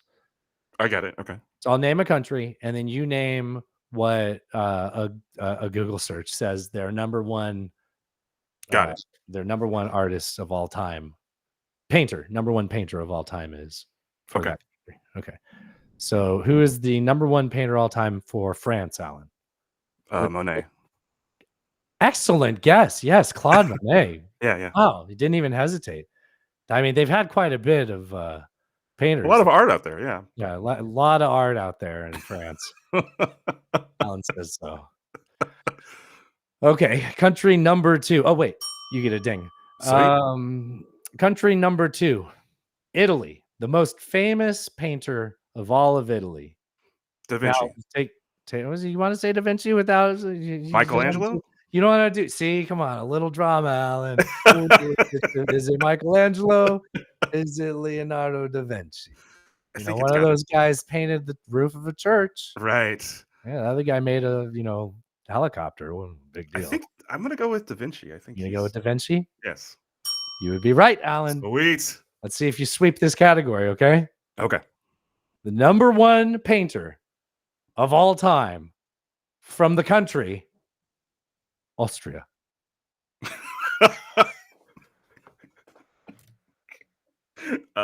Hitler. Most famous. I'm sorry, that was the question. Right. Most famous. This all comes from somebody was talking about how famous Arnold Schwarzenegger is. They're like, everyone in the world knows who Arnold Schwarzenegger is. It's like, yeah, he's still the second most famous Austrian. All right, that's it for the show. That's it for the show. That was fun, man. All right, drive safe. Yeah, cheers. Okay, I'm gonna stop the recording on the recorder. Okay. Do you want to just for a little bit do a little live easy poo? Oh, I completely forgot about that entirely. Let's see. I'm gonna copy the Instagram live and see if it'll do it. Okay, I copied it. I'm gonna go live. Preview, connect, close. Go here. Plus. Live video. Add title. What? SOTU? Yes. Audience. Public. Next. Copy. Maybe I'll do public. I can't go live. It won't let me do it on my computer. No. How to stream. Yeah. No, I have it. I have this video pulled up on my screen. I guess I could share it. Yeah. Wait. Just share it to the Discord. Oh, you have the video for what? No, I have the State of the Union up right now on my laptop. Okay, you share it there. Okay. Should I share it in Discord? Okay. Yeah. Can you put the Discord into here? Give me a minute. It hasn't actually started yet. So What? It's 8:25. Oh, What maybe are they it doing? finished. The fucking oh. Yeah, he can't be up this late.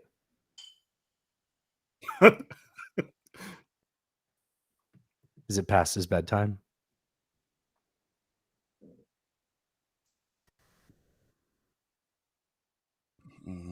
Discord's coming up.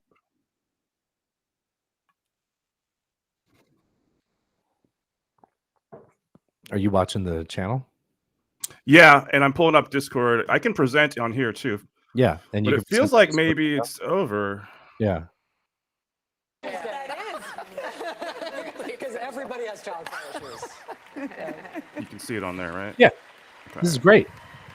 All right, let's watch this. Let's settle in. Oh. President Biden delivering Oh, the it's just State about of to the start, I Union guess. for Oh, 2024. God. As I don't have prescribed time in for our this. Constitution, we do this every year. It is never the same, and it is always important, an Okay, how do I apex put moment this? in American democracy.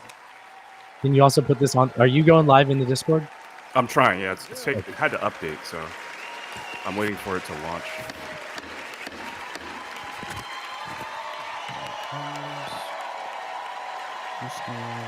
Starting. It's okay if I'm not in the Discord, right? But I could do it on my phone. Good evening. If I were smart, I'd go home now. All right, not bad start. Yeah. Can you hear me? Yeah, I can hear you. That's pretty good. Mr. Speaker, Let's go. Madam Vice President, members of Congress, my fellow Americans. In January 1941, I was born. Franklin Roosevelt came to this chamber to speak to the nation. He was a He baby. said, I address you at a moment unprecedented in the history of the Union. Hitler was on the march. War was raging in Europe. President Roosevelt's purpose was to wake up Congress and alert the American people that this was no ordinary time. Kind of scared these days. Freedom and democracy were under assault in the world. Tonight, I come to this same chamber to address the nation. Now, it's we who face an unprecedented moment in the history of the Union. And yes, my purpose tonight is to wake up the Congress and alert the American people that this is no ordinary moment either. So no pizza party. Not since President Lincoln and the Civil War have freedom and democracy been under assault at home as they are today. Thrash was Makes on the Discord moment like 10 rare minutes ago, but he's is not. that freedom and democracy are under attack both at home and overseas at the very same time. Well, this would be Overseas, on the Putin page. of Russia is on the march, invading Ukraine and sowing chaos throughout Europe and beyond. If anybody in this room thinks Putin will stop at Ukraine, I assure you he will not.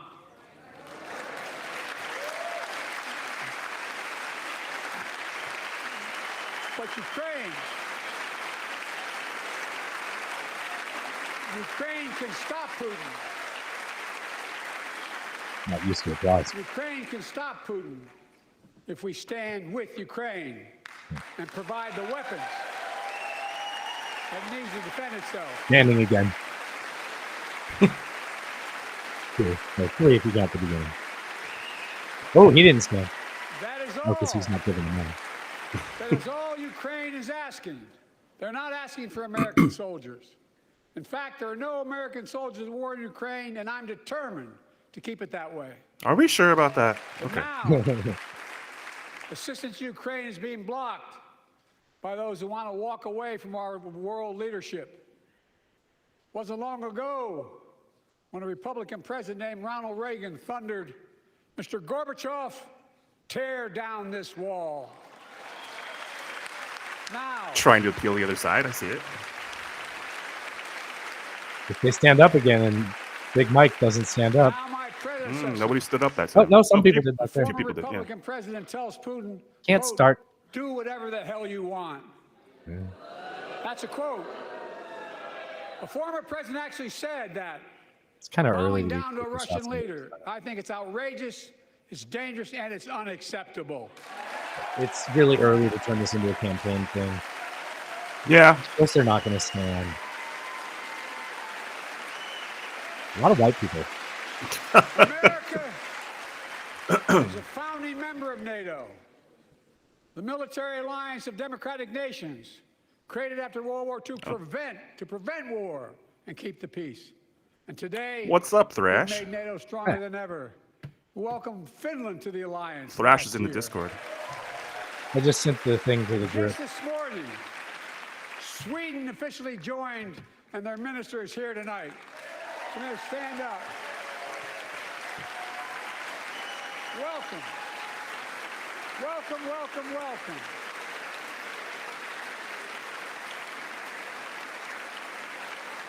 And they know how to fight. Mr. Prime Minister, welcome to NATO, the strongest military alliance the world has ever seen. I say this to Congress, we have to stand up to Putin. Send me a bipartisan national security bill. History is literally watching. History is watching. If the United States walks away, it will put Ukraine at risk. Europe is at risk. The free world will be at risk, emboldening others to do what they wish to do us harm. My message to President Putin, who I've known for a long time, is simple. We will not walk away.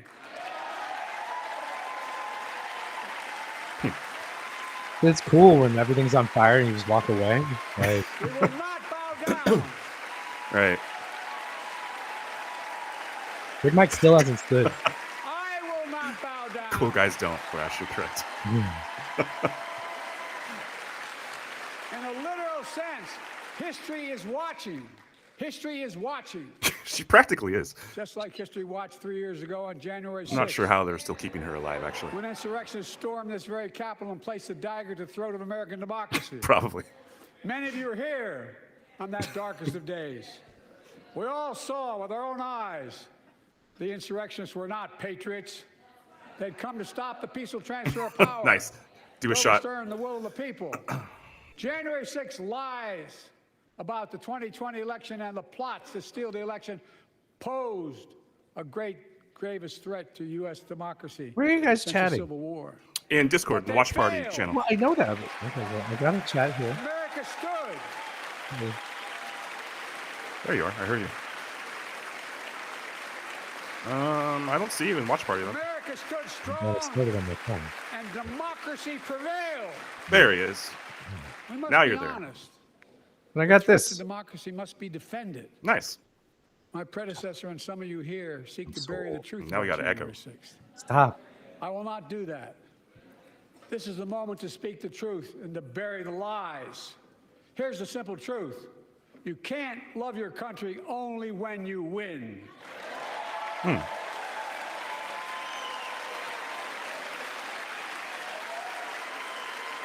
Oh yeah, that's a good point. Because he's like, I hope we fail soon so I can be president again.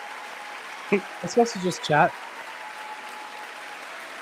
As I've done ever since being elected to office, I ask all of you without regard to party to join together and defend democracy. Remember your oath of office is defending against all threats, foreign and domestic. Respect free and fair elections, restore trust in our institutions, and make clear political violence has absolutely no place in America, zero place. Is it me or does Mike Johnson look like a Lego man? Oh, Like that totally. hair. It's not hyperbole. He puts off youth pastor vibes. I can see History is that. I can see Oh that. yeah. We're watching. Your He's children and screwed. grandchildren will Yeah, read for about sure. this day and what we do.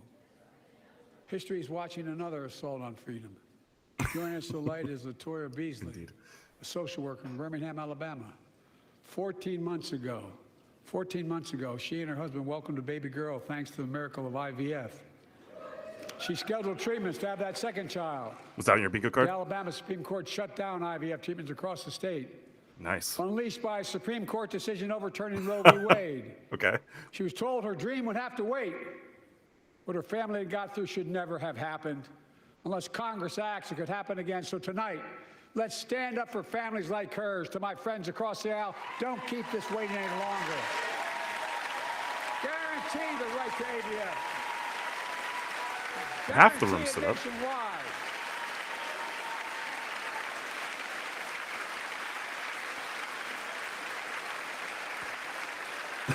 Come on, Mike.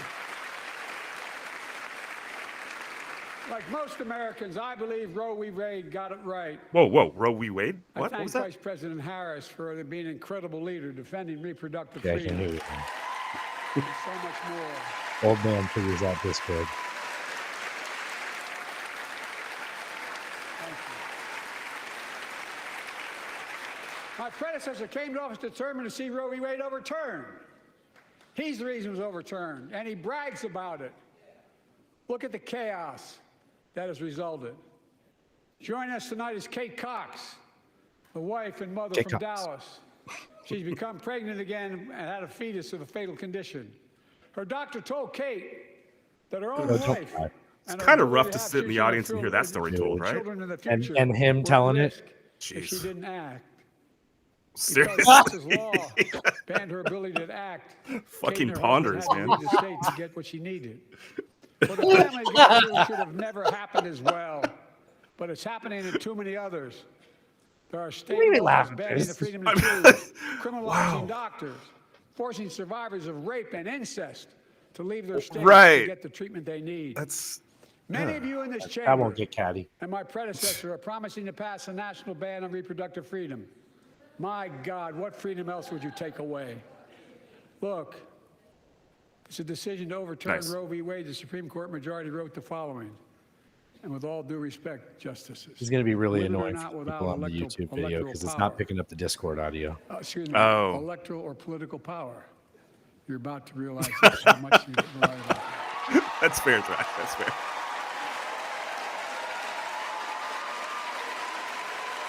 Oh, look, the stoic Supreme Court. Why'd they stand up? I don't know. Clearly, Are they all wearing white? those bragging about overturning Roe v. Wade have no clue about the power of women. But they found out when reproductive freedom was on the ballot. We won in 2022 and 2020, and we'll win again in 2024. All righty then. Ah. Sounds better. It does sound better, yeah. If you, the American people, send me a Congress that supports the right to choose, I promise you. I watch this without watching this without watching this without watching this without watching this without watching this without watching.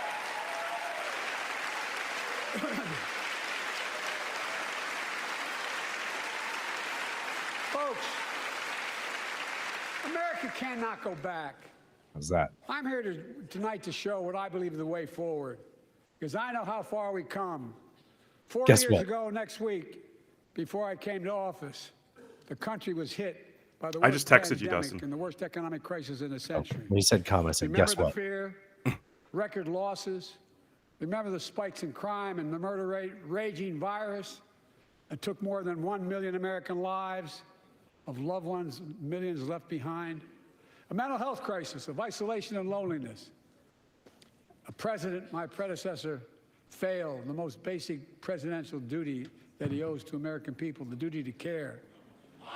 I think that's unforgivable. Lives. Somebody yelled I lives. came to office determined to get us through one of the toughest periods in the nation's history. We have.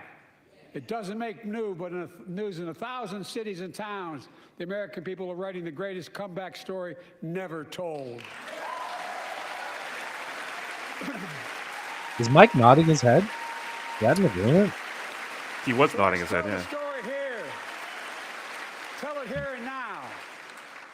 America's comeback is building the future of American possibilities, building an economy from the middle out and the bottom up, not the top down, investing in all America and all Americans to make sure everyone has a fair shot, and we leave no one behind.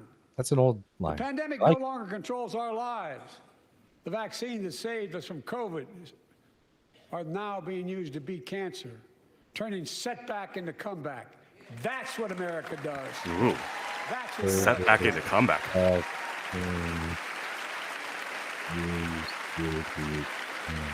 Folks,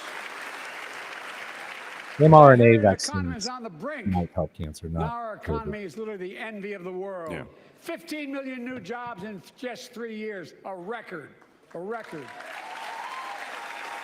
Unemployment 50-year low. A Real record quick, Stan. 16 million Americans are starting small businesses, and each one is a literal act of hope. With historic job growth and small business growth for Black and Hispanics and Asian Americans, 800,000 new manufacturing jobs in America and counting. Where is it written we can't be the manufacturing capital of the world? We are, and we will. More people have health insurance today. More people have health insurance today than ever before. The racial wealth gap is as small as it's been in 20 years. Wages keep going up. Inflation keeps coming down. Inflation has dropped from 9% Kinda weird to say it was to better 3%, 20 years the ago. lowest in the world, and tending lower.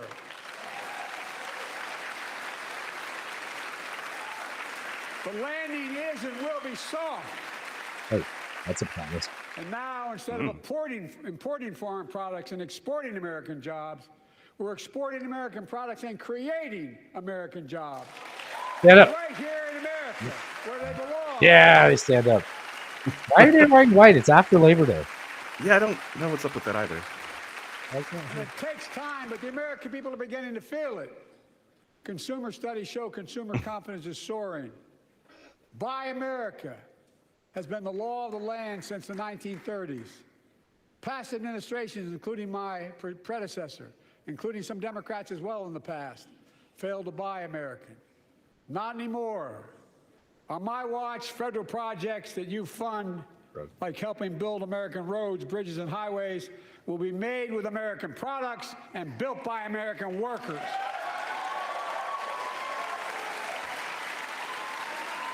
Creating good paying American jobs.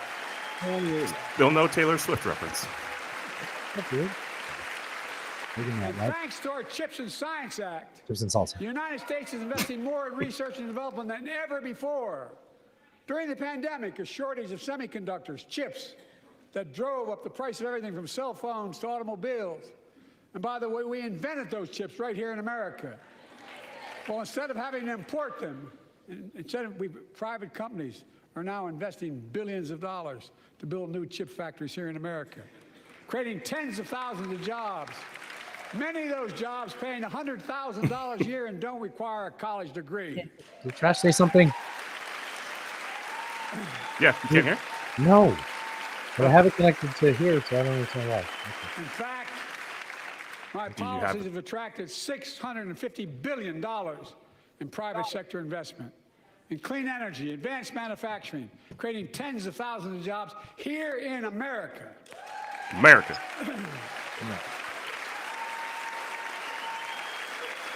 And thanks to our bipartisan infrastructure law, 46,000 new projects have been announced all across your communities. And by the way, I noticed some of you have strongly voted against it, or they're cheering on that money coming in. I'm with you. I'm with you. If any of you don't want that money in your district, just let me know. Modernizing our roads and bridges, ports and airports, public transit systems. Removing poisonous lead pipes so every child can drink clean water without risk. Dude, this in contrast to Trump's like American carnage. I don't know if that was a State of the Union speech, but like his speeches were all like, here's what's fucked up. Affordable high-speed internet for every American, no matter where you live. Well, his speeches are more about America's decline. In red states and blue states. Record investments in tribal communities. Because of my investment in a family farm, because I invested in family farms led by my Secretary of Agriculture, who knows more about this than anybody I know, we're better able to stay in the family for those farms and their children and grandchildren won't have to leave home to make a living. It's transformative. The great comeback story is Belvedere, Illinois, home to an auto plant for nearly 60 years. Before I came to office, the plant was on its way to shutting down. Thousands of workers feared for their livelihoods. Hope was fading. Then I was elected to office, and we raised the Belvedere repeatedly with auto companies, knowing unions would make all the difference. The UAW worked like hell to keep the plant open and get these jobs back, and together we succeeded. Instead of auto factories shutting down, Auto factories reopening, a new state-of-the-art battery factory is being built to power those cars there at the same. There you go. Stand up. Is Sean Fan in the audience? Hey, maybe the cut him. Nice. The folks of Belvedere, I say, instead of your town being left behind, your community is moving forward again. Because instead of watching auto jobs of the future go overseas, 4,000 union jobs with higher wages are building the future in Belvedere right here in America.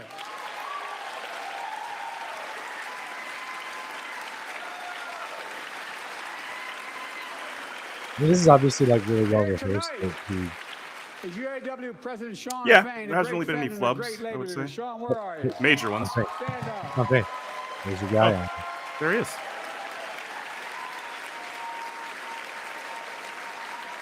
And Dawn and Dawn Sims, a third those glasses generation out. worker, Nice guy. UAW worker Yeah, I in see. Belvedere.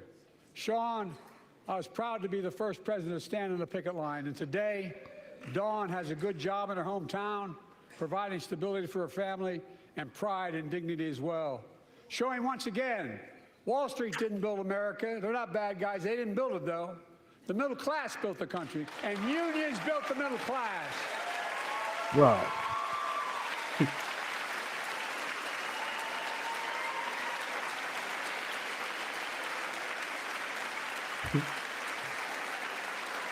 I say to the American people, when America gets knocked down, we get back up. We get up again. We keep going. It's a That's song. America.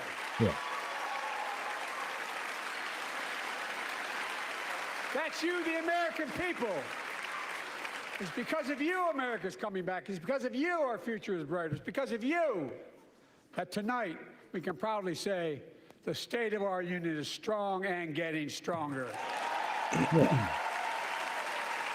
How do I share the video? Where? Nothing. Don't have to say that's out loud. So. Oh, okay.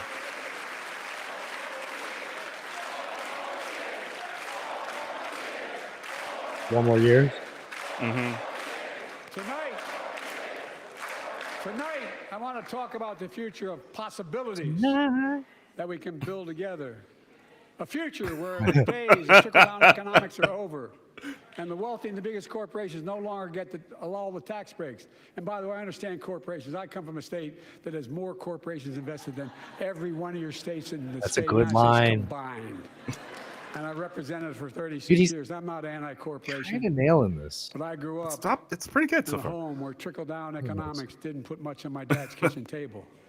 That's why I determined to turn things around so middle class does well. When they do well, the poor go way up and the wealthy still do very well. We all do well. And there's more to do to make sure you're feeling the benefits of all we're doing. Americans pay more for prescription drugs than anywhere in the world. It's wrong, and I'm ending it.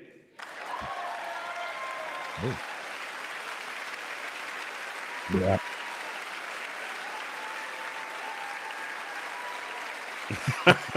Is it blocking a couple lines?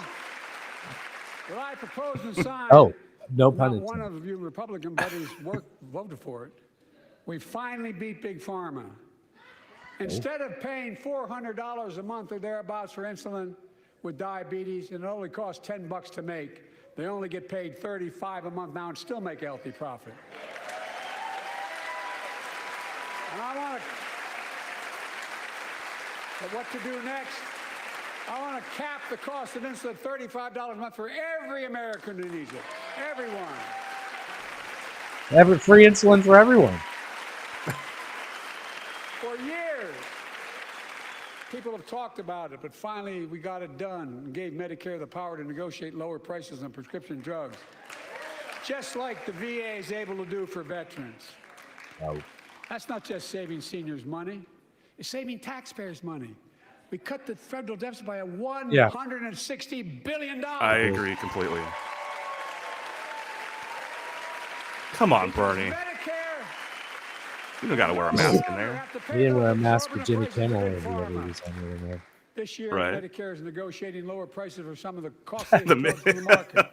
to treat everything. That was from a good disease meme. to Made him, the arthritis. teacher made him that It's now mask. time to go further and give Medicare the power to negotiate lower prices for 500 different drugs over the next decade. Including cocaine. Come on, just get to the We're cocaine. making a lot of money, guys. I will not stop until every middle-class family has access to as much cocaine as they'd They'll like. still be extremely profitable.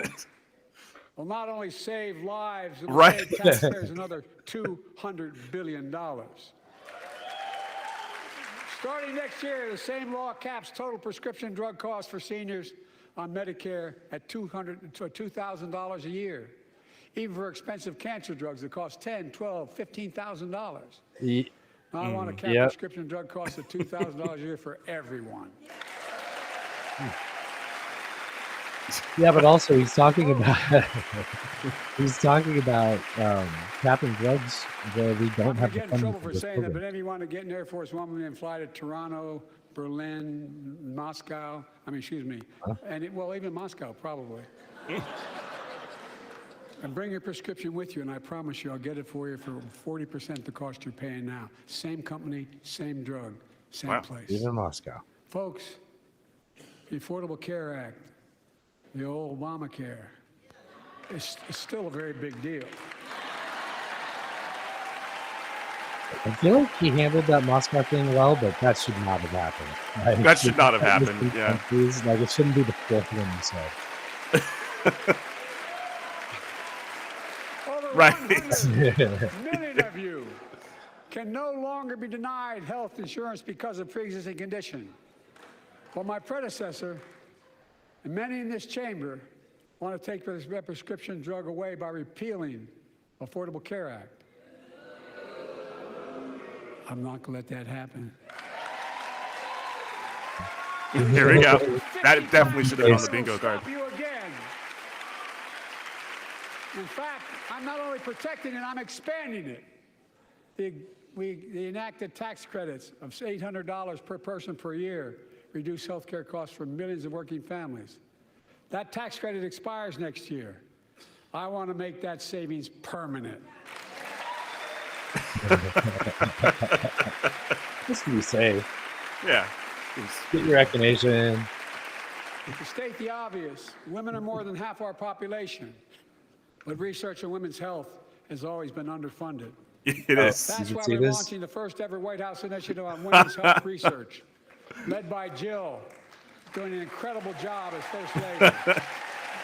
I'm judging. I got it from Aldi. It's not good.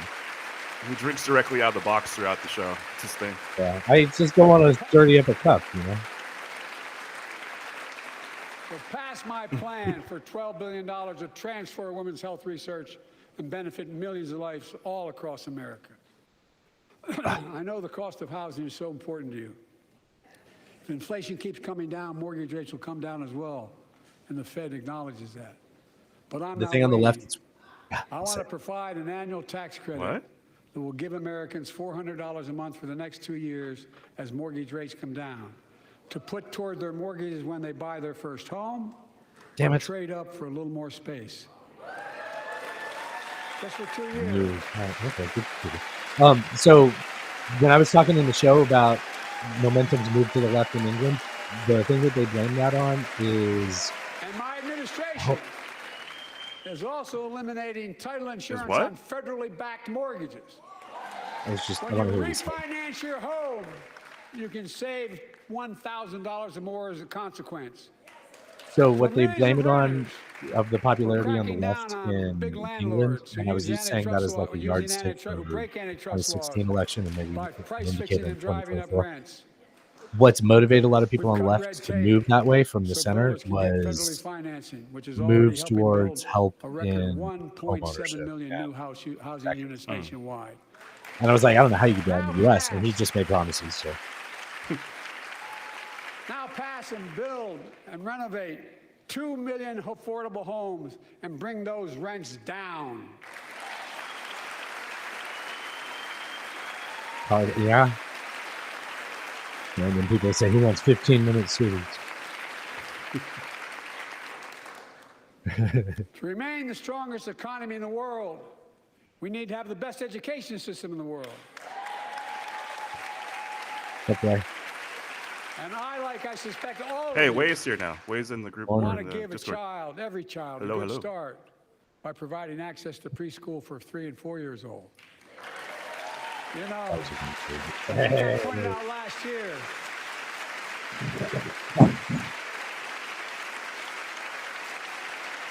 I think I pointed out last year that children coming from broken homes where there's no books, they're not read to, not spoken to very often, start school. No worries. Thanks for joining. First grade, having heard 1 million fewer words spoken. Where are you on your way to? Well, studies show that children who go to preschool are nearly 50% more likely to finish high school, go on to earn a 2- and 4-year degree, no matter what their background is. Good morning. Yeah. Oh, wow.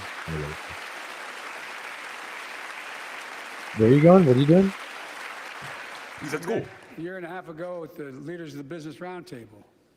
They were mad that they were angry, I think, well, they were discussing why I wanted to spend money on education. I'd always end up Pointed going out home. to them as vice president. I met with over 8, I think it was 182 of those folks. Don't hold me to the exact number.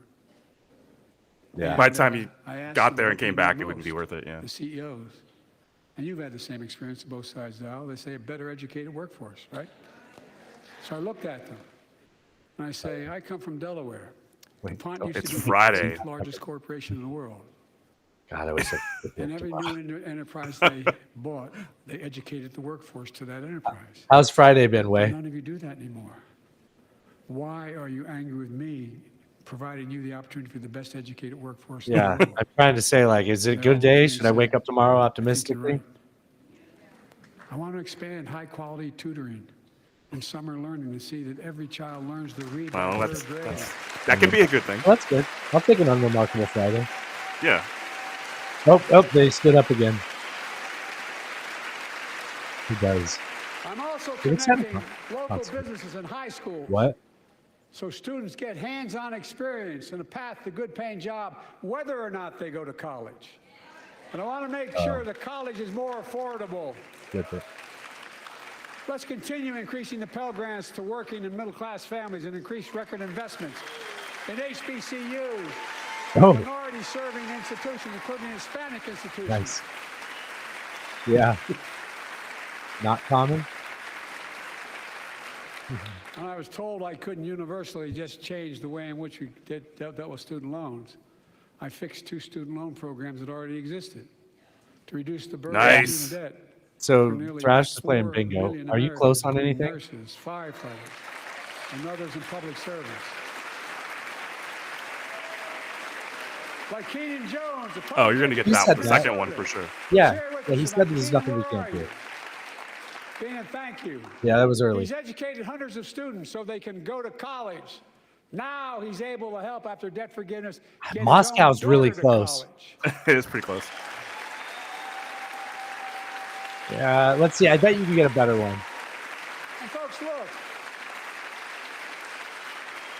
Such relief is good for the economy because folks are now able to buy a home, start a business, start a family. Start a home. While we're at it, I want the public school teachers a raise. Oh. Yeah. Actually, I am fine with that as an allocation. Same. And it'll start a fight with libertarians, but I think at this point, local news By the way, the needs first to couple be years we cut the deficit. Oh, that's interesting. Now, let me speak to the At question least of in a fundamental fairness transitionary for all period. Americans. I don't know. I've been delivering real results in fiscally responsible ways. We've already cut the federal deficit. Yeah, but you got an answer in North Carolina with that. I signed a bipartisan deal to cut another $1 trillion in the next decade. Yeah. Nice. My goal to cut the federal deficit under $3 trillion by making big corporations and very wealthy finally beginning to pay their fair share.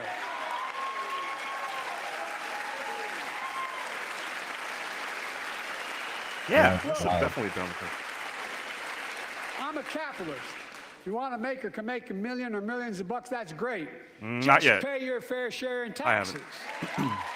He might have said you've got to be kidding me, but I don't think I've heard. A fair tax code is how we invest things to make this Wait, country do you roll great. your own or do you buy Healthcare, tax? education, defense, and so much more. But here's the deal.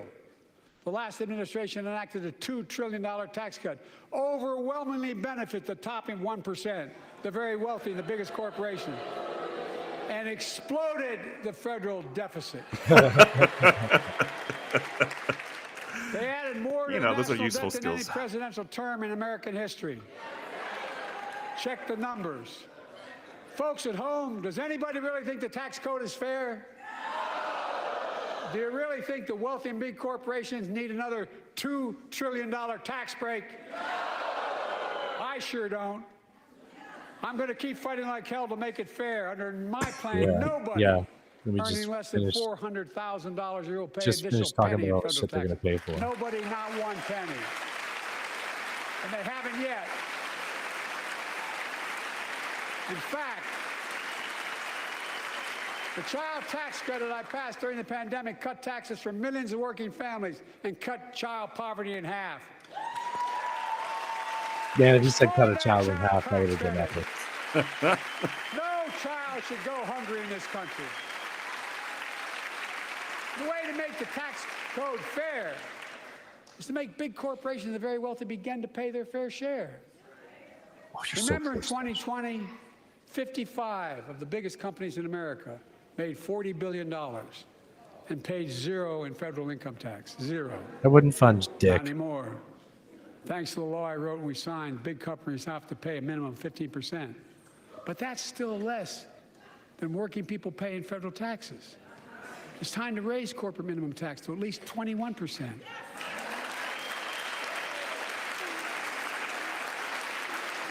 Right. So every big corporation No, you don't. finally You give that to me. begins That's to what pay you their do. fair share. And I thank you right now for it. I Yeah. also want to end tax breaks for big pharma, big oil, private jets, massive executive pay when it's only supposed to be $1 million that could be deducted. They can pay them $20 million if they want, but deduct $1 million. End it now. You know, there are 1,000 billionaires in America. You know what the average federal tax is for those billionaires? No. They're making great sacrifices, 8.2%. That's far less than the vast majority of Americans pay. No billionaire should pay a lower federal tax rate than a teacher, a sanitation worker, or a nurse. Ted Cruz has really let himself go. That wasn't Ted Cruz, was it? Oh. Earlier. Is that Marco Rubio? Who's that young Latino? A minimum tax for billionaires of 25%, just 25%. I saw that. I don't know. That would raise Preston $500 Brooks? billion over the next 10 years. And imagine what that could do for America. Right. Imagine the Clearly. future That makes with perfect Was it affordable Preston child Brooks? care. Was that who Millions beat of Carl families can Sumner? get they need to go to work to help grow the economy. Imagine a future with paid leave because no one should Yeah, have to choose and they like between broke up the working cane taking and care like of sold their it as family member. Imagine stuff. Imagine the future of home care and elder care and people living with disabilities so they can stay in their homes and family caregivers can finally get the pay they deserve. Yeah, Tonight, that's a nice. let's It's all almost agree a once shillelagh. again to stand up for seniors. Many of my friends on the other side of the aisle want to put Very Social southern of Security you. on the chopping How's block. the drywall? If anyone here tries to cut Social Security, Medicare, or raise the retirement age, I will stop you. These things happen. The working people who built this country pay more into Social Security than millionaires and billionaires do. It's not fair. We have two ways to go. Republicans can cut Social Security and give more tax breaks to the wealthy. That's the proposal. Oh no, you guys don't Mike's want shaking another his head back $2 there. trillion tax cut? I kind of thought that's what your plan was. Oh, he's trying to do the same thing he did last year. Well, that's good to hear. You're not going to cut another $2 trillion for the super wealth. That's good to hear. I'll protect and strengthen Social Security and make the wealthy pay their fair share. I don't think that is. It's like a comic when he's like expecting crowd work to work. Yeah, it doesn't work. Sounds unpredictable, yeah. Too many corporations raise prices to pad their profits. charging more and more for less and less. And You're not pensions. wrong. That's why we're cracking down on corporations that engage in price gouging and deceptive pricing, from food to healthcare to housing. In fact, the snack companies think you won't notice if they change the size of the bag and put a Is it on the list? same size bag. Put fewer Same chips in size it. bag. No, I'm not Dude, joking. like It's called I don't get shrinkflation. instant Fast feedback when I Bobby just talk to Casey's Alan bill about would this. Like stop we this. talked about that on the show like 2 years ago, right? I really Yeah. mean it. Yeah, just say yes so I can feel good. Yes. Right. Forever, yeah. Yes. Yeah. Old man on Facebook Probably talking all about saw that 2-year-old memes. commercial on Snickers bars. Oh my You get Yeah. charged the same amount, and you got about, I don't know, 10% fewer Snickers in it. They don't have I'm individuals. also getting rid of junk fees. Those hidden fees at the end of your bill that are there without your knowledge. My administration announced my we're cutting God. credit card late fees from $32 to $8.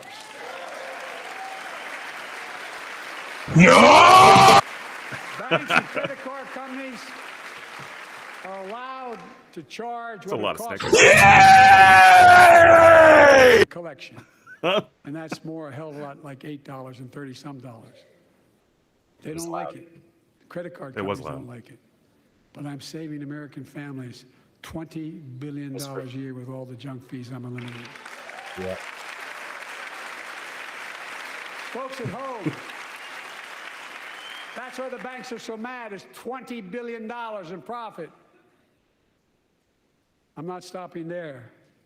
My administration has proposed rules to make cable, travel, utilities, and online ticket sellers tell you the total price up front so there are no surprises.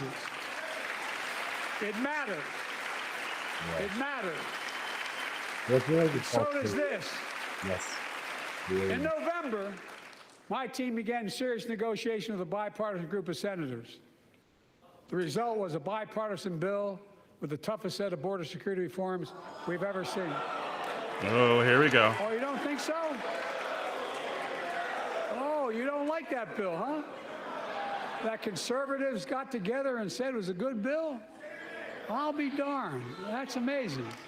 That bipartisan bill would hire 1,500 more security agents and officers, 100 more immigration judges to help tackle the backload of 2 million cases, 4,300 more asylum officers. And new policies so they can Hey, resolve now. cases in 6 months Superman instead now. of 6 years now. What's that guy's name? What are you against?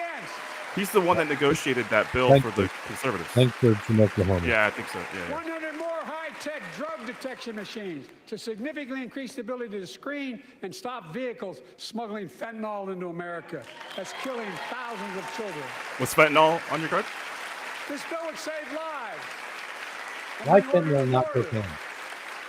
It will also give me and any new president new emergency authority to temporarily shut down the border when the number of migrants at the border is overwhelming. The Border Patrol Union has endorsed this bill.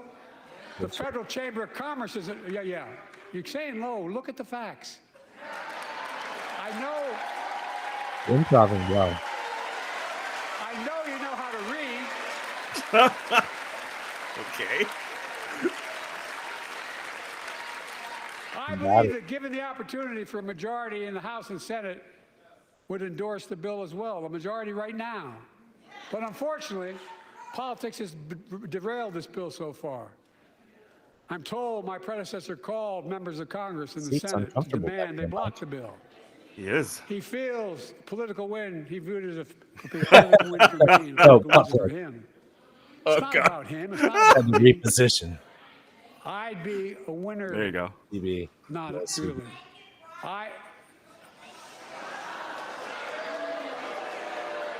Wait. Somebody just interrupted with something. Oh, it was MTG. Lincoln Riley, an innocent young woman who was killed by an illegal. That's right. But how many of thousands of people being killed by illegals? To her parents, I say, my heart goes out to you, having lost children myself. I understand. But look, if we change the dynamic at the border, People pay these smugglers $8,000 to get across the border because they know if they get by and let into the country, it's 6 to 8 years before they have a hearing.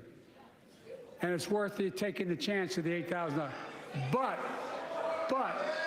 if it's only 6 weeks, the idea is it's highly unlikely that people will pay that money and come all that way, knowing that they'll be able to be kicked out quickly. Folks, It's true. I would respectfully suggest my Republican friends owe it to the American people, get this bill done. We need to act now.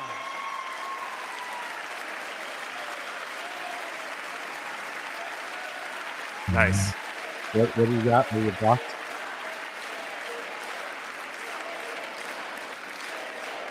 And if my predecessor is watching, instead of paying politics and pressuring members of Congress to block the bill, join me in telling the Congress to pass it. We can do it together. But that's what here's what he will not do.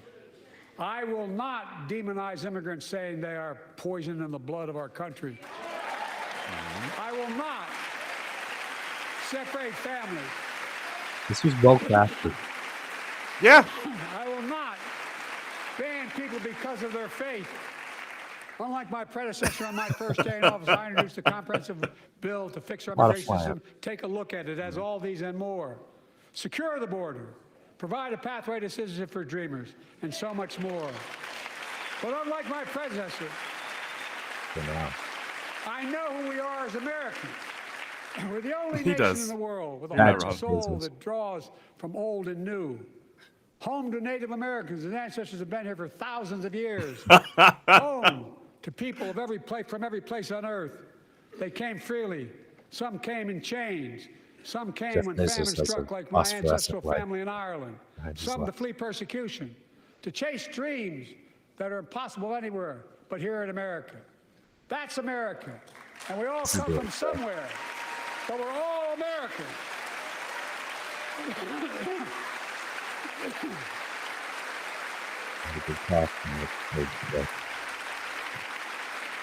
Look, folks, we have a simple choice. We can fight about fixing the border, or we can fix it. It's not bad. To fix it. Send me the border bill now.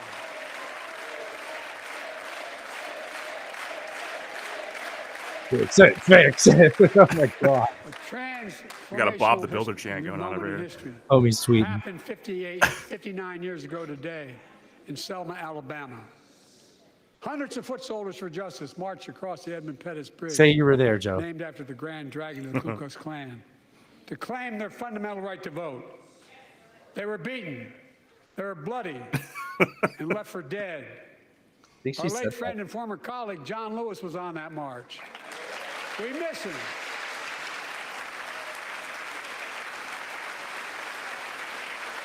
Tom's not here to prove it. So was I. Oh my God. Oh! I'm not getting up. If it's not All right. We got another Kane sighting. Our other marchers, both in the gallery and on the floor, including Betty Mae Fikes, known as the voice of Selma, the daughter of gospel singers and preachers. She sang songs of prayer trying to and stand up? protest on that bloody Sunday to help shake the nation's conscience. 5 months later, the Voting Rights Act passed and was signed into law.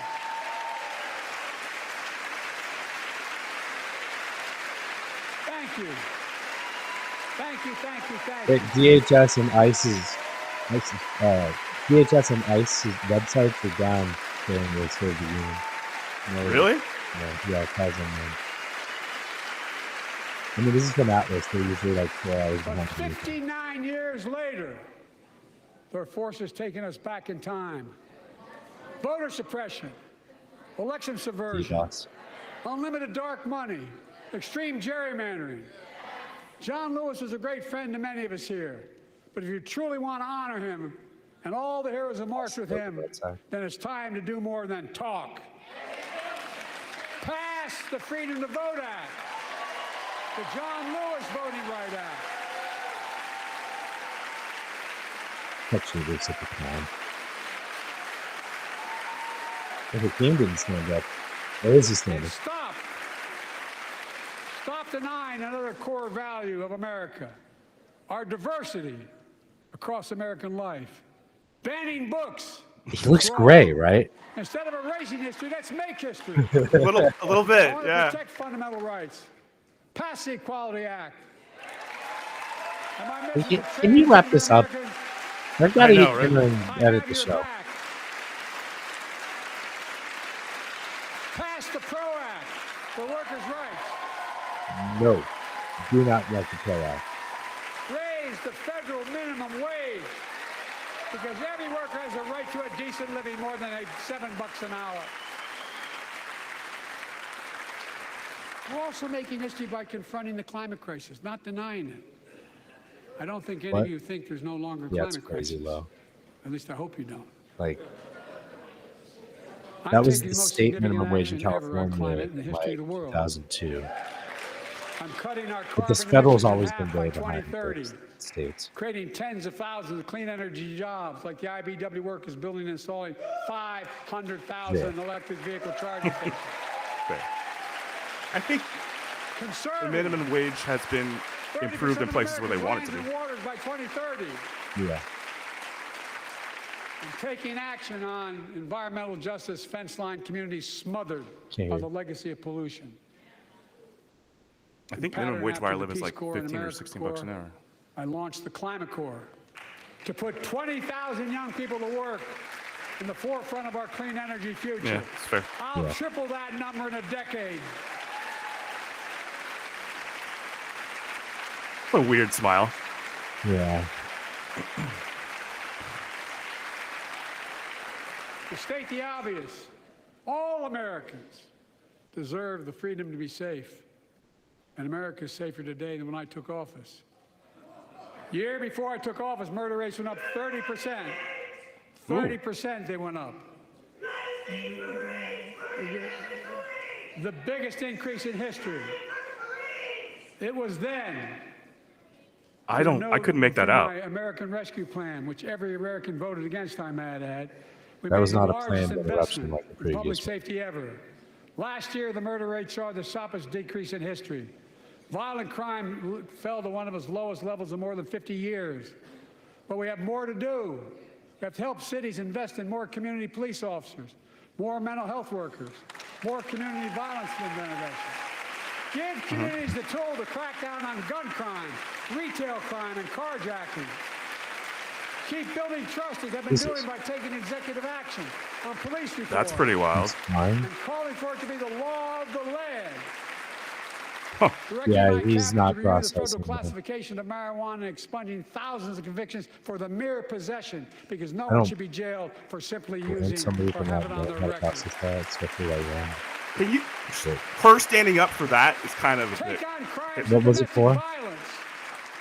removing I'm people's ramping up the federal enforcement of the convictions Violence for Against Women marijuana Act that possession. I proudly wrote when I was a senator. What the fuck? So we can Yeah, and finally her standing up and clapping end like, the come on scourge now. against women in We know what you America. did. Right, right, right. There are other kinds of violence I want to stop. With us tonight is Jasmine, whose 9-year-old sister Jackie was murdered with 21 classmates and teachers in an elementary school in Uvalde, Texas. Very soon after that happened, need Jill and I guns for went to that. Uvalde for a couple of days. We spent hours and hours with each of the families. We heard their message. Yeah. Everyone in this room Yeah, he was said saying more. He said he'll the triple same the climate message. change jobs or The climate. constant refrain, and I was there for Clean hours energy meeting job. with every family. They said, do something. Do something. Well, I did do something by establishing the first ever Office of Gun Violence Prevention in the White House, that the Vice President is leading the charge. Thank you for doing it.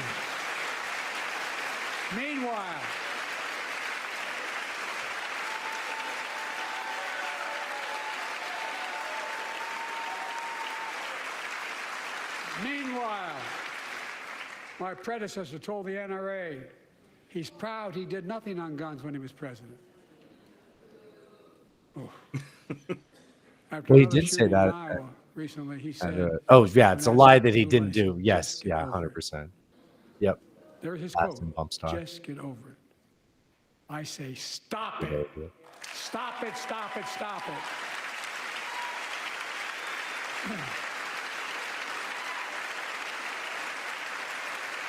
I'm proud we beat the NRA when I signed the most significant gun safety law in nearly 30 years because of this Congress.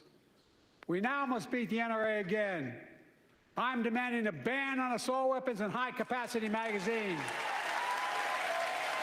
Pass universal background checks. Ooh, we did not need to do that. None of this. Yeah. None of this. I taught the Second Amendment for 12 years. Yeah. Holy shit. None of that this is violates the really Second Amendment or vilifies responsible Even if you just left in the gun owners. background checks, it would have been Yeah, if he just said the lot more background As you checks. manage tolerable, challenges at yeah. home, You're we're also not you managing all crises of abroad, those including progressive in the voters West. were going to vote for you anyways. I know the Right. last 5 months have been gut-wrenching for so many people, for Fucking the Israeli people, for the Palestinian people, and so many here in America. This crisis began on October 7th with a massacre by a terrorist group called Hamas, as you all know. 1,200 innocent people, women and girls, Sure men that's and the number? boys, slaughtered after enduring sexual violence. The deadliest day for the Jewish people since the Holocaust, and 250 hostages taken. Here in this chamber tonight are families whose loved ones are still being held by Hamas. I pledge to all the families that we will not rest until we bring every one of your loved ones home. We also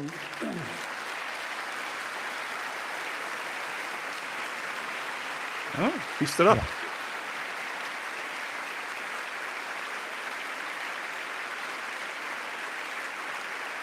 We will also work around the clock to bring home Evan and Paul, Americans being unjustly detained by the Russians and others around the world.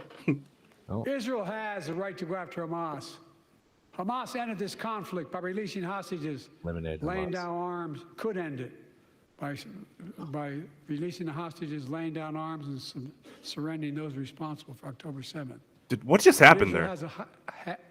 has excuse me, Israel has a added burden because Hamas hides and operates among the civilian population like cowards Yeah. under hospitals, daycare centers, and all the like. Israel also has a fundamental responsibility, though, to protect innocent civilians in Gaza.